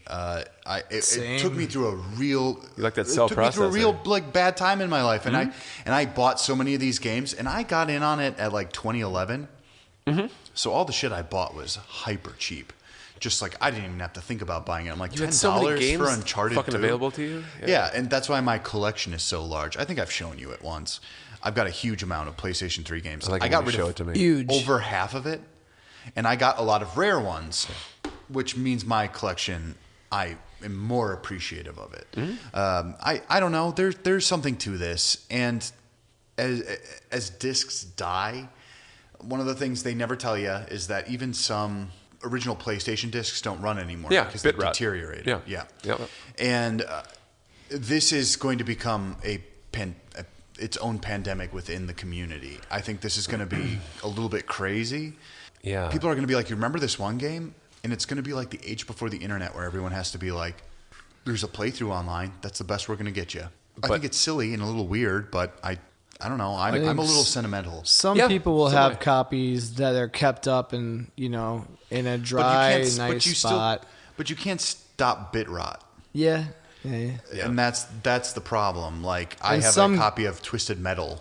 And some are way worse than others. And I mean, there are some systems you either need to buy like the Super NT or whatever, like the redone versions of the consoles. I remember talking with Dwango AC about test runs, and he's like, there are things in the Super Nintendo system that just start breaking down. There's like a crystal that it's an oscillator, and eventually it warps and it doesn't function properly, and even systems break down. And if it wasn't for online preservation, what if you could recreate Nana? Download Nana's we can make consciousness her into a PlayStation. Younger, sexier. Right.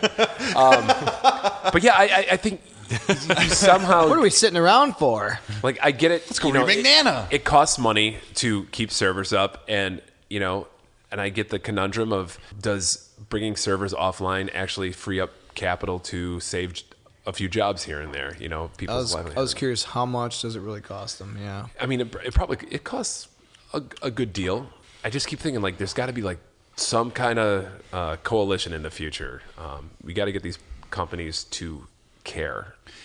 And do you think it's going to be... And if you have somebody in charge that doesn't care, all about money, that mindset permeates down through the company, and it sets a culture of, we don't care about our legacy, and they should, because Sony's got a very rich fucking history. Well, that's the main issue then, isn't it? If everything is temporary, then nothing is ever forever.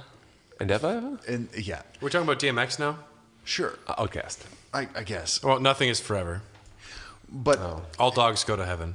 If everything is if everything is temporary, and you're going to have this whole kind of corporate Buddhist mindset on this crap, then why make anything in general? Because things aren't made to fade away. They're made because we need a Library of Congress for video games. I totally agree with that. God damn it!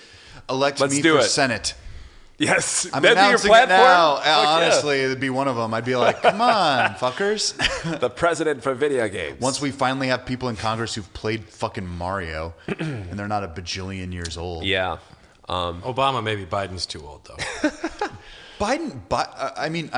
Obama smoked weed. Motherfucker definitely played Mario. Oh, absolutely. Yeah. He had to. He probably loved it too. He's a plumber. Who didn't play? Who didn't play Mario? He's like, hey, this is my warp whistle. Good Lord. Yeah. We're going to World 7 tonight. So if you have a PS3, a Vita, or PSP, get online, get those games. I know you should be able to download them even after the stores go down. But hey, maybe don't trust that. Just go get them now. And I know we'd all love to hear your thoughts and opinions on the PlayStation Store closing. And let us know what titles you would miss. And I love hearing about hidden gems. It's my favorite thing. Everyone can talk about the big releases. I just want to hear what people would be like. I just tried this game and I thought it was fantastic. So, agreed. All right, gentlemen, that concludes the news portion. Are you ready to bitch about video games? Yes. I know Shut up, I am. Tom. After Josh talks about whatever beer I'm drinking. What beer are you drinking, Tell me what I'm Brad? Well, let drinking. me tell you. Toppling Goliath. You know, that one with the Phantom Menace. Yeah, from the Phantom Menace Pepsi machine. Yeah. They should make a beer called the Phantom Menace Pop Machine or something. They can't say Phantom Pepsi. Man-ass. There will be. Yeah, Pod Racer IPA. they'd get sued. Well, this one's called Mosey. Podcaster IPA. It's a mosaic version of their Zealander IPA. And they like to say it has hints of mango, pineapple, and it might taste like mosaics. You know what blueberry. mosaics taste like. I'm going to be honest with you. This tastes very much like the Pseudo Sue. I think the pseudo's a little more lighter. The Pseudo's a little lighter, but this is very much in line with that. I came up with a piece of merchandise for us just now. It would be you dressed as Anakin Skywalker from Episode 1, and it says, "Now this is podcasting." It's- I am literally going to draw that. that's tomorrow. pretty good, right? Yeah, I'm Instead of gonna "No, do this it." is pod racing." It is going to fucking happen. Tommy Boy. Tommy Boy's on the wagon. He's on the wagon. Heard the Dogcast, yeah. This is going to be a rough segment. So Throw it But on you the are burner. here for the German beers. I hear you're going into that segment of your life where you only want to drink old German Straight beers. schnitzel, baby. Yeah, I don't want to drink them exclusively, but I did have a moment where, Traditional, man. It's good to get back to basics to really appreciate good ass German beer, and it helps you appreciate all this crazy wacky shit that we drink. As very Americans, As as Americans. where we brought the beer land. Yeah, so I joined my first Stein. I wasn't going for anything in A particular. German comes over here like, "You have a bacon cheesecake beer? Can we just have a fucking beer, dude?" Yeah, what is wrong with you? You like bacon? What are you, weird? This is bacon cheesecake shit. First the schnitzel. So I We joined, have the schnitzel beer in the back. You want some? I joined say my which first Stein Club. Show me your vegan there. Ever here at a bar called Von Trier in Milwaukee. Dynam, 69'em. Yeah, it was a great deal. $50 lifetime. It's lifetime for 15? $50, get like food discounts and Steins. money off beers. That is a good deal. And it's a big ass fucking Stein. I couldn't pass it up. So, and it has been a godsend these You last haven't couple brought me weeks. to Steinhoffel's beer place. We'll go. Yeah. Okay. One I of these prefer days. Ashley's. I don't know. I was gonna are you good with like just basic beer? Yeah. Basic German beer. I like a fucking good traditional Oktoberfest. Hefeweizen. He loves to party. I like to party. It's absolutely true. He does love to party. He's the party dude. He He's made a song Michelangelo. about- He's They the made a song Michelangelo about me. of the cast. Yeah.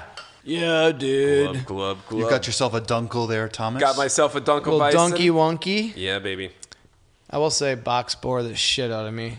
I like single box, doppelbox. That's when you start getting into like bottled bread territory, and it's like, okay, this Some is, doppelbox are better to me. I tried this Ukrainian soda that had bread bits in it. actual like bread bits. There's actually like bread bits in it. Yeah. Oh my, I don't know if I could do that. I Was think it it's made by Ukrainian. Uncrustables? That's where they go. Uncrustable stout. Yep, that's exactly Where right. did the crust go? Well, there's a whole soda thing. All right, so It was first of all, the taste was fine. I think it's like a acquired taste. Second of all, man, if it were a beer, I would drink it. fair enough. All right, gentlemen, topic of the show. Dear video games, please stop. Let's talk about things that video games do that really irk us. And we'll just treat this as a support session for each other to hear our grievances. And don't be afraid to share.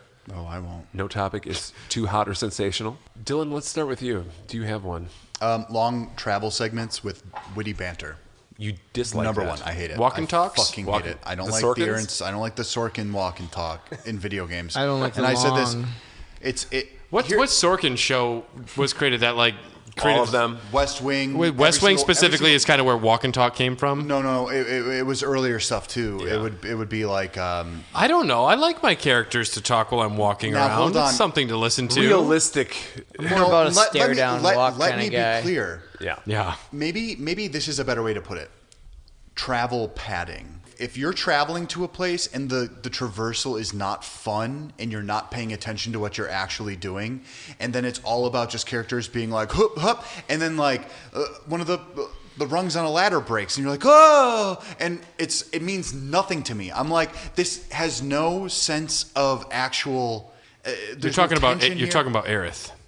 That too. Talking about Legend. But I'm thinking more along the lines of Uncharted. Okay. This guy doesn't okay. like Uncharted. I like pretty skyboxes. I love a nice set piece. But I got to tell you, like, sometimes when you're traversing in Uncharted, I'm just like, okay, but why am I doing this? And what is it actually doing for me as a gamer? If I'm You're really, like, give me the gameplay. First Don't of use all- this as a game design crutch. Exactly. And I don't find the characters all that fascinating. I like the Uncharted series, but I'm also not like...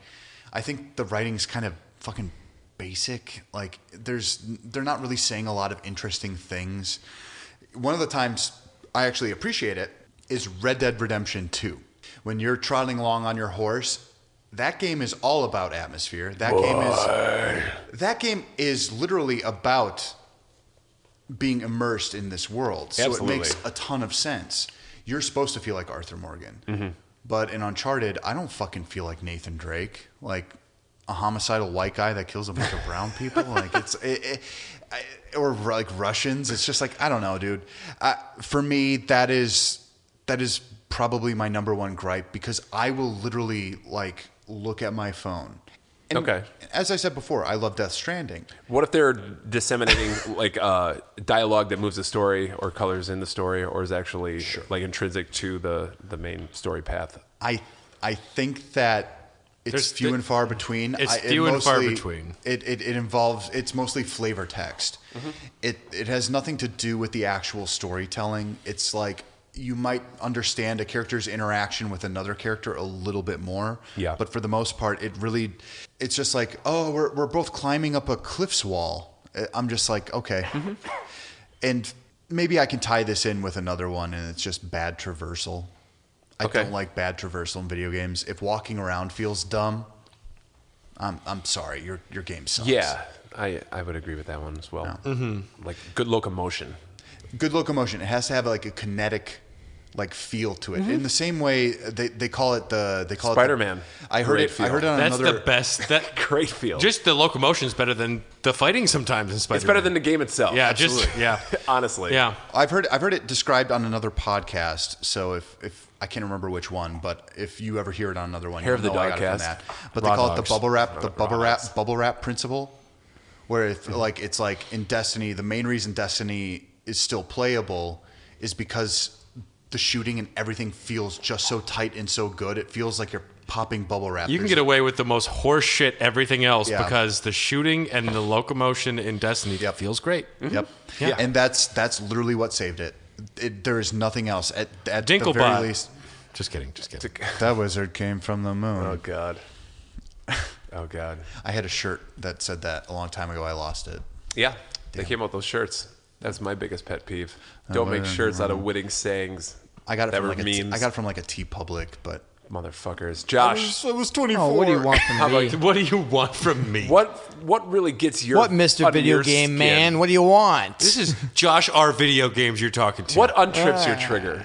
Let's go back to Spider-Man, a game I love. Yeah. A little slowdown period was when you get to the Doc Ock's office and you got to play these stupid fucking mini games to unlock shit. Yeah. It's tedious. It takes time. hacking Actually, it and- takes way more time than anybody realizes. I don't have time. I want to play the game, but I want to unlock my shit so I can play the game better. But these things, You're a busy man. You don't have don't 80 have hours time to to- spend playing puzzles. I don't have time to make 3 lines match up with the 4 lines and the 5 lines. Like, Yeah. what the fuck? I get it. I can do it. But, geez, I could have spent 10 minutes doing something way more valuable. Yeah. What? So you're describing busy work in video games or bad mini games essentially. Yes, I like mini games, but that was garbage. They're not any good. I will say one thing I like about the FF7 remake is they do give you the option to like You like that game? Well, to skip the bike sequence. And if they had the options like you don't have to do this if you don't want to, but this is where you can unlock more points. It's like skip the 3-line thing. Here's your point. Yeah. They should. If you don't want to do that and you're there for the core experience, then that'd be nice to skip the busy work as an option. None of that ages well. Minigame crap never ages well. What are you talking about? Like the pipe game in BioShock where you just have to play Pipe Dream or whatever? To be honest, later on in the game, it takes a lot of thinking. I actually appreciate the hacking in BioShock, the first one especially. It's controversial, I know, but I like that because it actually takes a modicum of like skill and knowledge, and you're actually doing it on the constructing fly. Yes, and it's not as like basic bitch as like the Spider-Man thing. I mean, when you complete one of those puzzles, you kind of feel smarter for doing it. I mean, especially in the later. Does not and it also encourages you to use other methods because it's technically time consuming. Yeah. But that's like intrinsic to the idea of what maybe they wanted. It feels kind of like they made that intentional. Mm-hmm. I'll say what's even worse is when it's like you're grinding that last hour of gameplay at night. It's late. You're tired, but you're like, I'm going to get a little farther. Yeah. But this is going to put me to fucking sleep and ruin the mood. Baby, we're not gelling anymore, honey. Mm-hmm. You know, it's like... Honey, there's your things. Honeys. Too many games have a lot of busy work. I get why they do, but man, sometimes it's garbage. Or it seems shoehorned in. I'd say 69% of the time it's fucking garbage. It'll be interesting to see how many of these just boil down to, please respect our time, you know, when you get down to the brass tacks of, you know, everything that we bring up. But, Brad. Well, I have... I'll do a different one since Dylan's gone because he'll have a big opinion on it. Okay. Getting back Dylan, to it, though, about saving time. About saving time, non-skippable tutorials. I could also lump cutscenes into there. I will watch every cutscene the first time, but on repeat plays, I want every cutscene to be skippable. And Preach. Agreed. Tutorials, most of the time I don't want them. In general, I usually can figure out how a game plays pretty quick, and I'm not someone who needs my hand held by any means to learn how to play Ori in the Blind Forest or any of these games. I don't want a tutorial. And some modern games are even put in the options in the menus like skip tutorials, but there are a number of games where you will have to sit through, this is how this system works, and here's your 5-minute sequence. And it doesn't age well, and it wastes my time, and it's frustrating. I don't know. Why would you not give us the option to skip these things? Could you imagine skipping the tutorial of Persona 5? It'd be like the first 30 hours of the game. Yeah, and I would love that because I can just get to hanging out with Ryuji, which is what I really want to do. Are you for real? Yeah. No, that's a good one. And honestly, whoever makes a game with an unskippable cutscene these days, that's probably going to be the last game I buy from you, you know, unless I get a chance to play it for free or something. I know you had mentioned something about non-skippable parts of games too, and when you were talking about what this topic was. Yeah, bringing it back to Yakuza Like a Dragon, I dislike long fucking endgame sequences that don't give you the option for either a checkpoint or a place to save. Why would they not put the checkpoint after the sequence? The checkpoint is like when you enter the room, then you watch 10 minutes, and then you fight and lose. It's like, why not move the checkpoint to after the 10-minute sequence? There you go. Some do it right. Some don't. For Yakuza, the end game of this game is like a multi-hour crucible through this building. You're scaling this building, floors and floors of enemies until you get to the top. But you cannot save anywhere until you basically beat the game. Yeah. You cannot save until you beat the game. So I started playing this last sequence while I was exercising. I was kind of fast walking on a treadmill, and I was playing it on my Xbox One. And once I got to the I just want to see you walking on a treadmill playing video games. When I got to the sequence, I was locked into playing it on the fucking treadmill, or at least on an Xbox One. I couldn't even like finish it on the Series X, you know, and get like the high fidelity graphics. I was locked in for multiple hours. I had to keep the console on. You accidentally hit 9 for the speed. You're just sprinting. And you couldn't stop walking. I couldn't stop walking. I couldn't. And then you get to, you know, a battle, one of the final battles, that it itself takes about 30 minutes, you know. Ooh, this sounds terrible. And I lost. This sounds terrible. And I had to go back. So this is what spurred this whole concept, because it's like, I love this game. But it's like, why are you so archaic? Why do you continue to do this? Because it makes no sense. Respect my fucking time. There might be a fucking fire or something, you know, like I want to be able to save at least at some point. There's no reason for this. You should not have to go multiple hours without being able to save. Will it save it even through a fire though? Yeah, maybe they would unlock. There's like a little temperature sensor, like Oh, it's cloud. Achievement unlocked. Real Cloud. fire. real fire. It'd save it to the cloud, yeah. Played while dying. Touche, Josh. So, anyways, that was definitely one of mine. I agree with that one a lot. Yeah. Since Dylan is back, I'm going to bring up the one that I wanted to mention before. Sure. I'm going to call it wonky morality systems. And this means two things to me. It means either a extremely black and white where this is good and this is bad, which is never accurate in my opinion, or choices with no consequences, where it seems like you're making a decision. Essentially, though, Commander Shepard says the same thing almost. That's maybe not the best example, but like a character says like the same thing and that doesn't have any consequences. Basically, Telltale games. Yeah, and both of these are kind of pissing me off. If you're going to have a morality system in your game, it can't be black and white because the Geth or Tally species, Talizora, the Quarians. This is just your hate of Mass Effect 3. Well, it's just this moment where they try and make it seem like siding with the Geth is bad. I'm like, no, this is the moral thing to me, and don't frame it as me being a bad guy because it's morality isn't black and white. I mean, either you're red, blue, or green. That's all I gotta say, baby. Yeah. So, like, more shades of gray, or do you want the experience to really change to whatever? No morality. I want consequences for my decisions, but I don't want them to be framed as good or bad. And then also, if you are framing me as having a decision, make there be consequences, because there's too many games where it's like, you say this or you say that, they wound up, you can even tell, just like, oh, so it didn't mean anything. You made me feel like I had a choice, but it didn't change the flow of anything. Sure. It's I agree. A lot of what video games are technically, it's all about the illusion of choice. So it's like there are games literally about it. It's BioShock Infinite. That game is literally who's the creator? I'm sorry, I Levine. totally blank it. Thank you, Ken Levine. Ken Levine. He made that game based on that. Like that was the original idea and concept. It's like, do you choose the bird flying or do you choose the bird in the cage? And it's just like you could throw the baseball. You could throw the baseball at the black couple, or you could be like, "I'm not into this." But that means nothing. It means nothing. And they always say like, "There's a million lighthouses out there." It doesn't matter because you're always going to find your lighthouse. You're doing the same thing, and it's such a shame with your lighthouse. Yeah, it's such a shame with BioShock Infinity because BioShock 1 was like such a strong narrative focus on like the illusion of choice. Yeah. Even whether or not you have that, it's about it and it makes you contemplate it. And I was hoping to have some of that, but instead they just give you the illusion of choice and they kind of wave it in your face as like a nothing in the second game, which was so disappointing. I still like Infinite, however you want to say it. 2 is still my favorite BioShock because it just plays better. Yeah.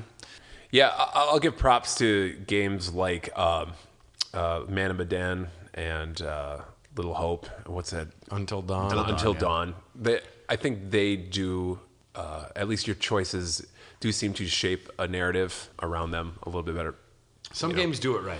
So yeah, or better than others for sure. Most but like AAA action titles seem to mostly do it wrong, unless like the game is heavily based on like the morality system and there's minor gameplay. But if it's something where it's like a major focus on gameplay, the morality system usually feels pretty weak. Yep. It's usually like a Ubisoft style, like early 2010s type of open world game. The one that always counts, or a 2020 Viking Simulator. Yeah. I keep thinking about Infamous, the Sucker Punch game from the early 2010s, and it is so black and white that it's almost just annoying. Sure. Because there are sometimes where text is in blue. Literally like, well, it's so funny because like if you kill a random civilian, it'll be like -1 good guy point, and I'd be like, okay, well, I didn't mean to actually kill them. They were just caught in the blast. Am I still doing the right thing by taking down this like superhero terrorist? Yeah. I'll give some points to Elder Scrolls in that you can just sometimes kill completely important characters and you're just fucked. Yeah. Like at least I like Dark Souls too. Yeah. Yeah, I just love it. Like, oh well. I remember the first time playing Morrowind. I haven't beaten the first Dark Souls, but I played through a good chunk of it, and I remember like the first fire I got to, I just started fighting the guy there because I just thought it was a bad guy. And then The guy sitting there? Well, I didn't Kill know. the shopkeeper. Well, no, but then like all of a sudden, He's I just not had a a guy who shopkeeper, was pissed off every time I spawned. I'm like, I'm fucked.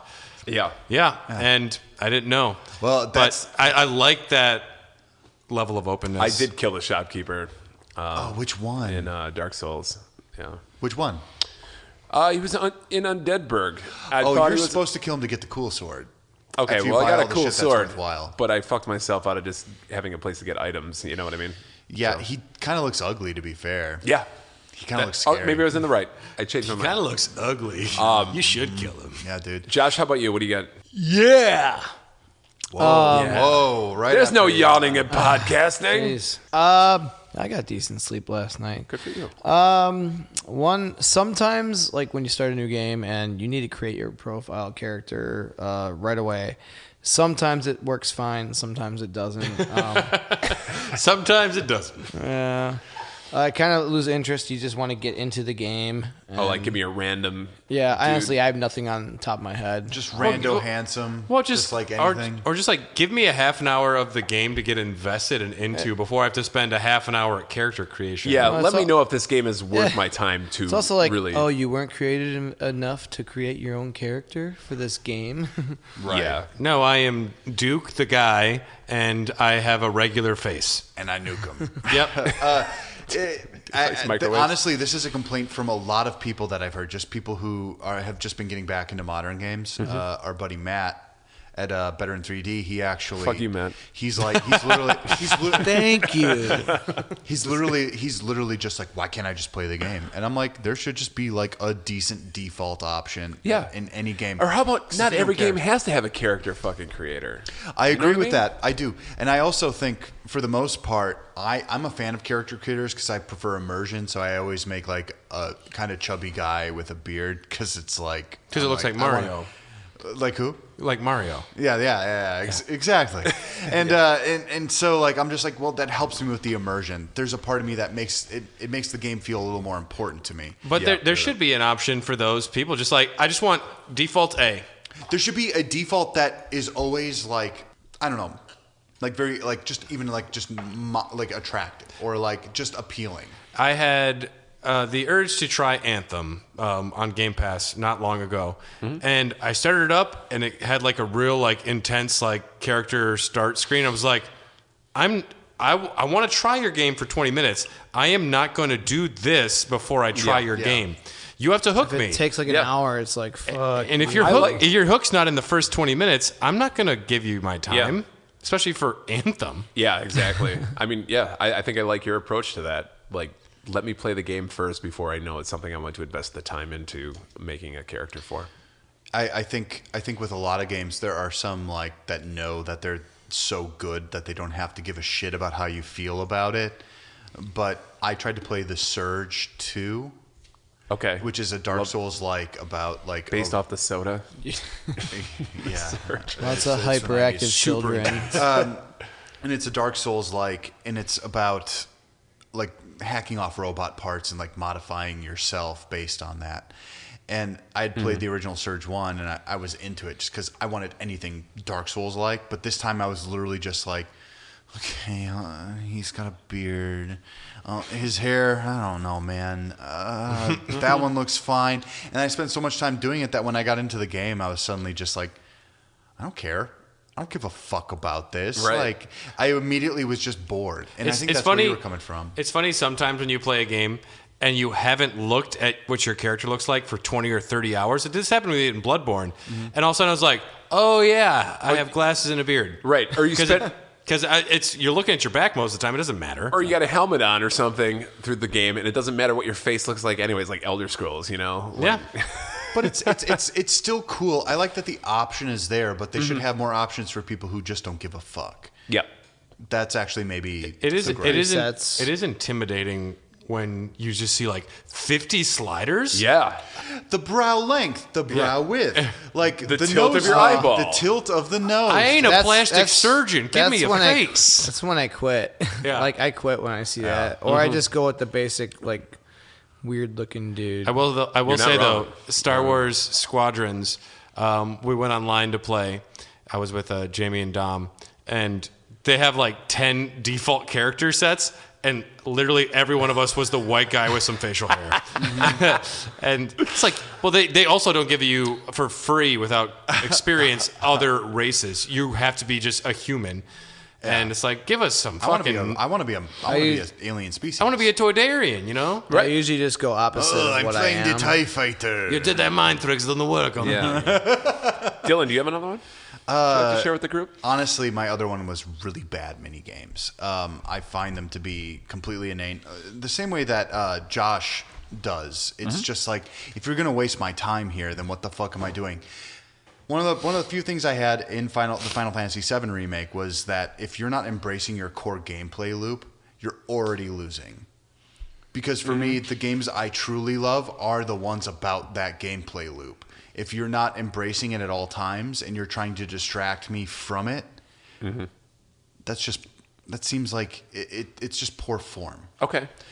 You're taking me away from what the game you want me to love about this game. It's like the thing I loved about Final Fantasy VII Remake was the battle system. And constantly, they were just giving me opportunities not to do it. Yeah.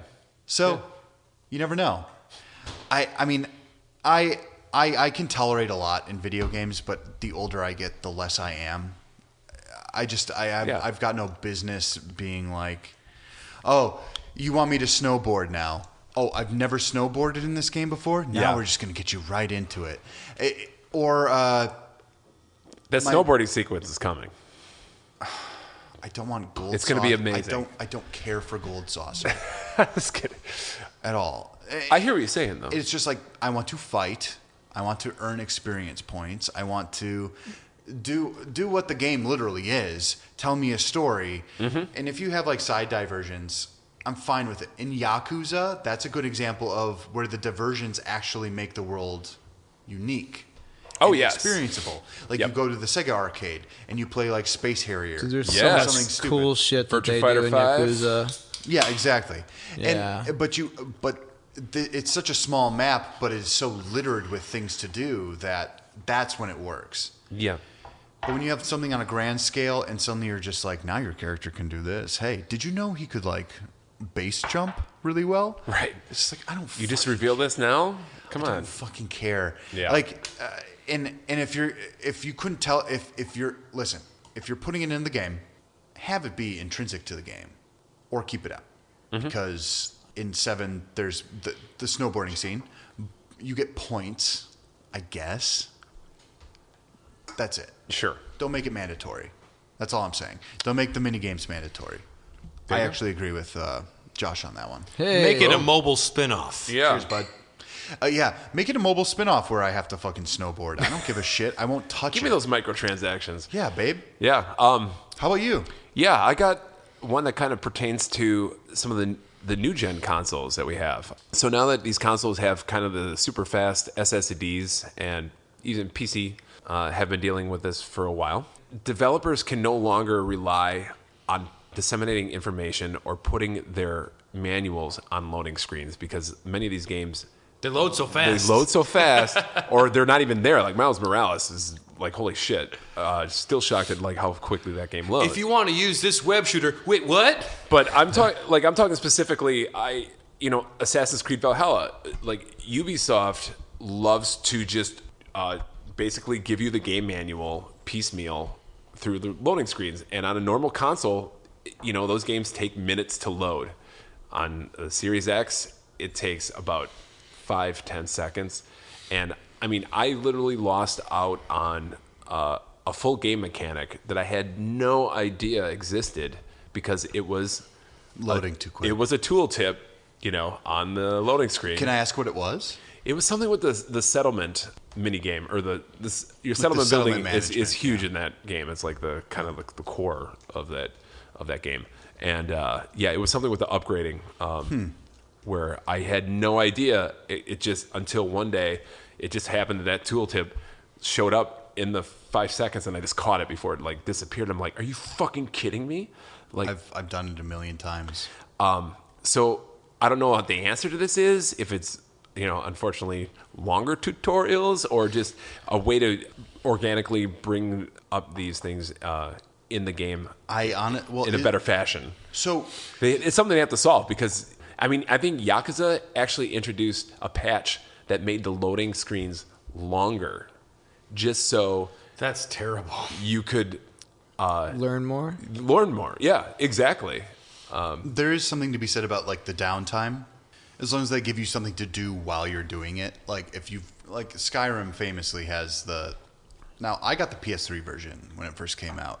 And so I had to stare at loading screens for an exceptionally long period of time. I did learn a lot about how the world works and like the lore. Yeah. And you get to kind of shift around the models that they have there, which is fine. But something to play with, have your thumbs do. Well, I mean, there used to be like... there are some things online where, like, when something's loading, you can just play like the dinosaur run mini game. Yeah. Like, or Assassin's Creed, where you can just make the guy or girl run around on the blank screen or whatever, and you can kind of get the feeling of the motion. If you're giving me something like that, that's fine. I think that games have become so deeply complex and complicated that if you're not tutorializing for the first 8 hours, then you're not actually making the game right. Right. But it has to, like, I don't think anyone's ever really penetrated it hard enough. Penetration! If you hear the secret word, scream real loud. Wait, you were talking about penetrating hard enough. Where were you at on that statement, Dylan? If it's not something you can teach without explaining in like a 5-paragraph sentence, like a 5-paragraph like little mini manual, it's just like if it's not fun to tutorialize, that seems like a needle that they have to throw. I'm gonna go figure it out. Since games are so digital now, it's not as easy. But to me, it's like bring back game manuals, bring back the little booklet. I used to love that shit. I want something to bring to school. To prove to people that I own a game. Yeah, and it's like, I told you Barrett has type B blood. And I used to like, I don't know, it's just... B for Barrett. I think Smash Brothers Melee, I remember having one of the most impressive manuals because it has all the characters, it has all their like specials listed. love it. And I remember just looking through that like, this is fascinating to me. I just like looking at the characters. And with, like, I know a lot of games do have digital manuals available if you look into that, which is great, but... Nintendo still kind of does. They're actually fascinating to look at. Scan the QR code. To me, make it an interesting little part of the menu where you could just have like a magazine for whatever game you're playing, and you can just like look at like visual representations of how it all works. Yeah. And have it be easily accessible. You can even pull it up in the menu if you have to pause. Wait, how do I do a dash in this game? Yep. And it can just be like, boom, there it is. Instead of patching in longer loading times. I mean, come on. They hide the manual in the codexes now.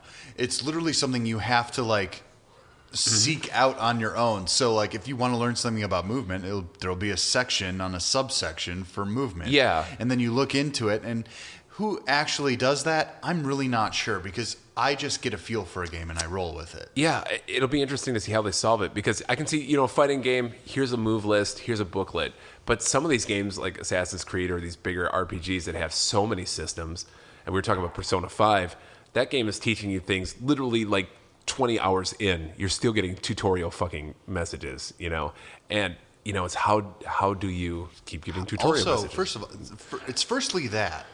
But then it's secondly, how do you keep people from not being bored or getting too much information at once? Yeah. Well, Persona is just so stylish, you don't even notice you're getting that many tutorials. You're to be honest, you're like, Persona, damn, this song's good. Persona introduces it to you pretty quick, and maybe it's for the most part. Maybe I had played other Personas, and maybe that got me like to the ability that I could.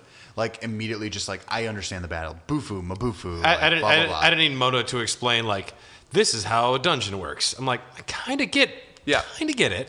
A dungeon crawler. Okay, got it. Yep. I think everyone's kind of well This is a versed safe in a lot room. of things. Got it. Well, so that's the issue then, right? Is that they should be asking at the start, is this your first time playing this type of video game? And if not, then they can be like, oh, you kind of get it? Yep. Okay, well, we're going to give you like some tips along the way. Yeah, that'd be nice. And then that could tie into the whole skip the tutorial, A lot of this Should always just sounds like we just want our time appreciated. Honestly, yeah. Yeah. Brad, do you have any more? I was playing Resident Evil 7 not long ago, and I didn't realize something was wrong with my internet. It had turned off. and I got an update from the game that says your license can't be verified. You're gonna the game will turn off in 15 minutes unless you get online. Because I think I was playing on Game Pass on the Xbox, so it needed to. And I think it must have just been the Resident Evil network or something, because Game Pass I don't think has done this to me before, but. It's not a DRM. It's the concept of always online DRM. You know, with my Xbox that I have Game Pass. You know I downloaded these games. You know that I have a subscription for at least the end of the month. Why would you turn this off in 15 minutes? Like, yeah. I remember and I was like, oh shit. So I had to finish what I was doing, run to a save room as fast as I could because I had to finish what I was up to, and. I don't know, the concept of an always online, this comes down to single player games being forced into multiplayer or online models when it is completely unnecessary. Mm-hmm. And it's frustrating. There's no reason to have... They shouldn't have to ping a fucking server. You shouldn't have to ping a server. You shouldn't have to have Shadow of War be a game where you either have to grind out for quite a long time or you can just spend like $5 to skip the grinding and get to the end game content. Right. That's offensive. I've done that a few times, to be fair. You paid for... I have paid for upgrades. Well, and... Only Destiny 2. To level faster? Kind of thing? In Destiny 2, yeah. It's like, but... But I had experienced so much of Destiny 2 that the time I came back to it and I didn't have any of that save file again. For me, like even in Final Fantasy 14, when I was playing that pretty hardcore when we first started the podcast, or when I... got on the podcast. When we first started. When I first started. They were born in the dark. I joined halfway through. I joined halfway through. You're a new baby. I'm a little man. Good God. There are some classes I didn't want to level up the entire way through. Mm-hmm. So I was literally like, oh, you're going to charge me $15 for this? I said, okay. I'm like, I was literally a white mage, a dark knight, and a bard. Okay. And I said, okay, I'm not going to level up in the bard school because that takes fucking forever because you basically start at ground zero. Okay. And so I was just like, okay, $15. I hate that as a concept, though, too. Like, just being able to skip progress, because then it just makes having a super powered character easy to attain through money rather than work. Yeah, I almost did that once. It cheapens the experience to me. I think in things like WoW, I think for people who aren't necessarily always gaming, I don't disagree with the fact that this should be.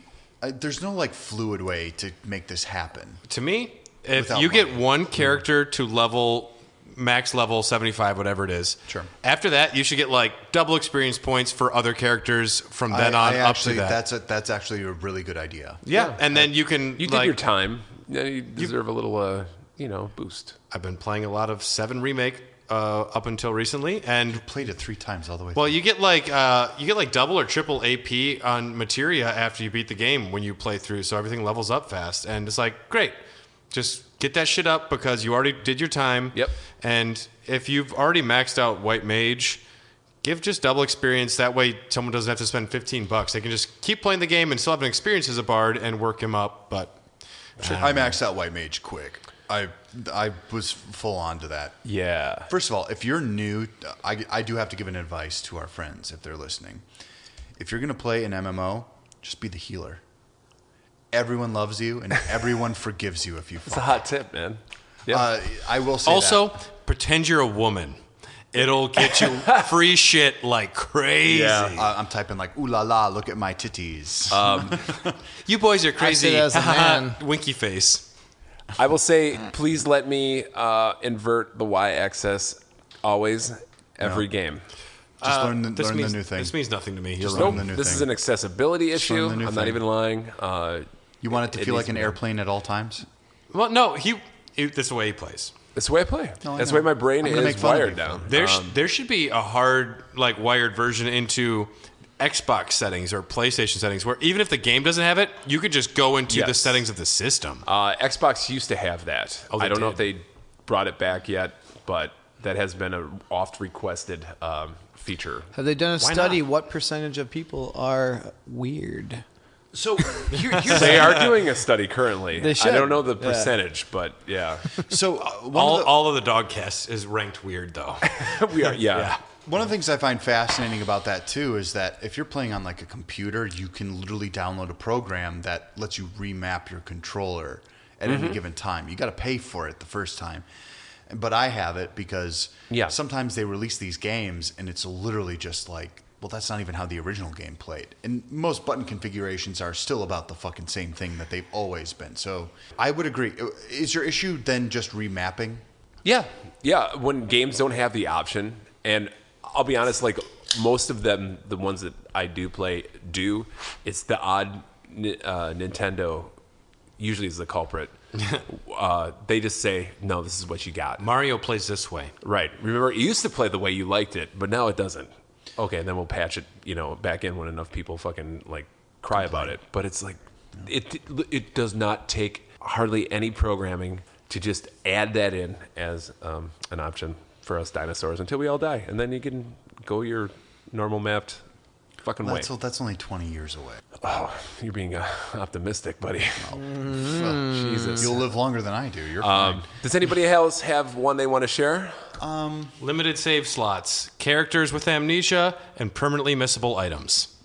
Permanently missable items. Perfect. That's a Fuck great one. Final Fantasy VII. Buy a strategy guide, or you're going to miss something really important. Final Fantasy 12 is the worst culprit, in my opinion. 12, Do you like Alexander? You better go to the right place in that dumbass fucking like snow area. Right now, Dom is terrified playing FF7 Remake. He's like, I can't go that fast because I don't want to miss a materia because I almost missed a summon materia. I'm like, well, now you have someone playing scared who's like scouring every corner.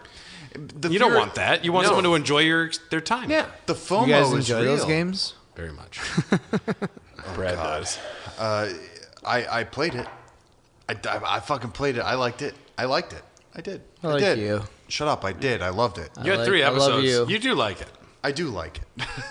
He likes it. I do. Yeah. He really likes it. Yeah. Those are great. Honestly, Yeah, the fear of missing out is probably the worst. And then the fact that you can't like replay certain parts and go back and be like, oh, I missed this time. It's easy for me to go back and do it. There are a lot of games now that legitimately are just like, oh, we'll just let you replay any chapter you've played before this. And but there are a handful of like new game experiences where something like Persona, I'm putting in 120, 130 hours in Persona 5 Royal.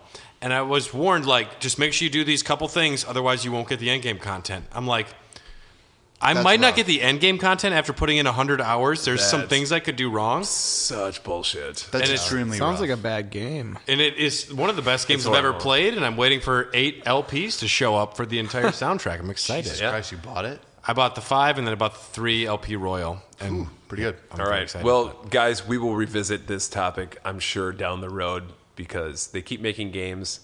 They keep making them, these They assholes. keep making games, and Quit we're making games. We're going to keep having things We're to on bitch about. Pac-Man I hate Animal 54 Crossing. now. It's coming out next year. It's Pac-Man 99 now. Whoa! Yeah, no, it's actually out. I know. Oh, okay, that's the joke. Okay, I wasn't sure. If you'd like, dear listener, if you want to share your pet peeves, the things that you wish video games would just stop doing. Animal Crossing. Just stop Animal Crossing. Just the whole thing. Just stop it with the Animal Crossing. You need to talk to please Matt. let us know because we will share them on a future episode for sure. And what an episode this has been, guys. Thank you. It's great to be back on the horse, the wagon, Nay. off the wagon, whatever. We've been here at the Dogcast, your neighborhood podcast about video games and beer and video games. Where can people get a hold of us, Josh? Oh, on the internet, Tom. Instagram, got at it. Hair the Dogcast. Twitter, at Hot Dogcast. Yes. Email us, hairthedogcast@gmail.com. Talk to us about topics, whatever. Chat with us, and we will chat with you. Join our Patreon. Yep. Patreon. Get that Patreon. Patron. We can. I'm so used to the word patron. We can talk to each other directly in our cool Discord. Join the Discord. It's like a cult. It's great. We talk about things like, oh, I'm drinking this beer right now. Oh, I'm playing this game right now. I love the Discord. It's a good time. It's the best idea I've had in 10 years. I love it. If you're looking for new friends, It's better than and you're Raw Dogs chill, as a concept. It's a nice truly. group of folks. I made a bunch Join of good friends on this. us. It's fun having fan friends. It's the coolest. Yeah. Just friends in general. And also Matt's on there too. Yeah. Fuck you, man. Oh, Yeah, I don't fuck you. wanna Just do kidding, that. Matt, we're gonna see you I had Friday. lots of shots last night. It's all right. Okay. Well, from everybody here, thank you for listening, and we will be back in 2 weeks. I won't be, because I'm gonna be in Disney Oh, World God. when you're recording. We got to find a guest.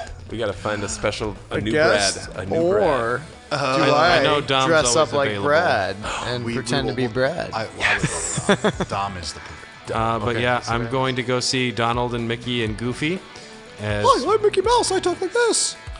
Just don't try. Whose idea was that? Just, I'll be like, "What's up, Ariel? I love Whose eating idea fish." was it for Mickey Mouse to talk like how he talk? Walt Disney. Which is kind of. That was just his normal It's voice. dude. still Right. It's That's still. how. It's That's still how weird Walt to Disney me. always talked. He did, yeah. All right. Well, have fun, Brad. Well, let's get out of here. Happy 420, everybody! It's coming up. Blaze them if you got them. I'm applying to jobs. This game's about weed. I don't smoke, but I mean, yeah. Everybody have a good day. Yeah, you're goddamn right. Hey. And Pay your taxes. pay your taxes, yeah. Oh, Do shit. no, hold time on. it is. No, now hold on. This information. Wait a second! Don't pay your taxes. No, right. This information, they're due on the 17th now unless you pay quarter. Or they're due on May 15th if you don't pay quarter. Well, I know, but still pay your taxes. Yeah. No, never. Why? Ah, man. Why would I do that? There's enough taxes to go around. You're not wrong. All right, everybody. We love you guys. We'll see you later. And, Bye. I'm just gonna say bye. Bye.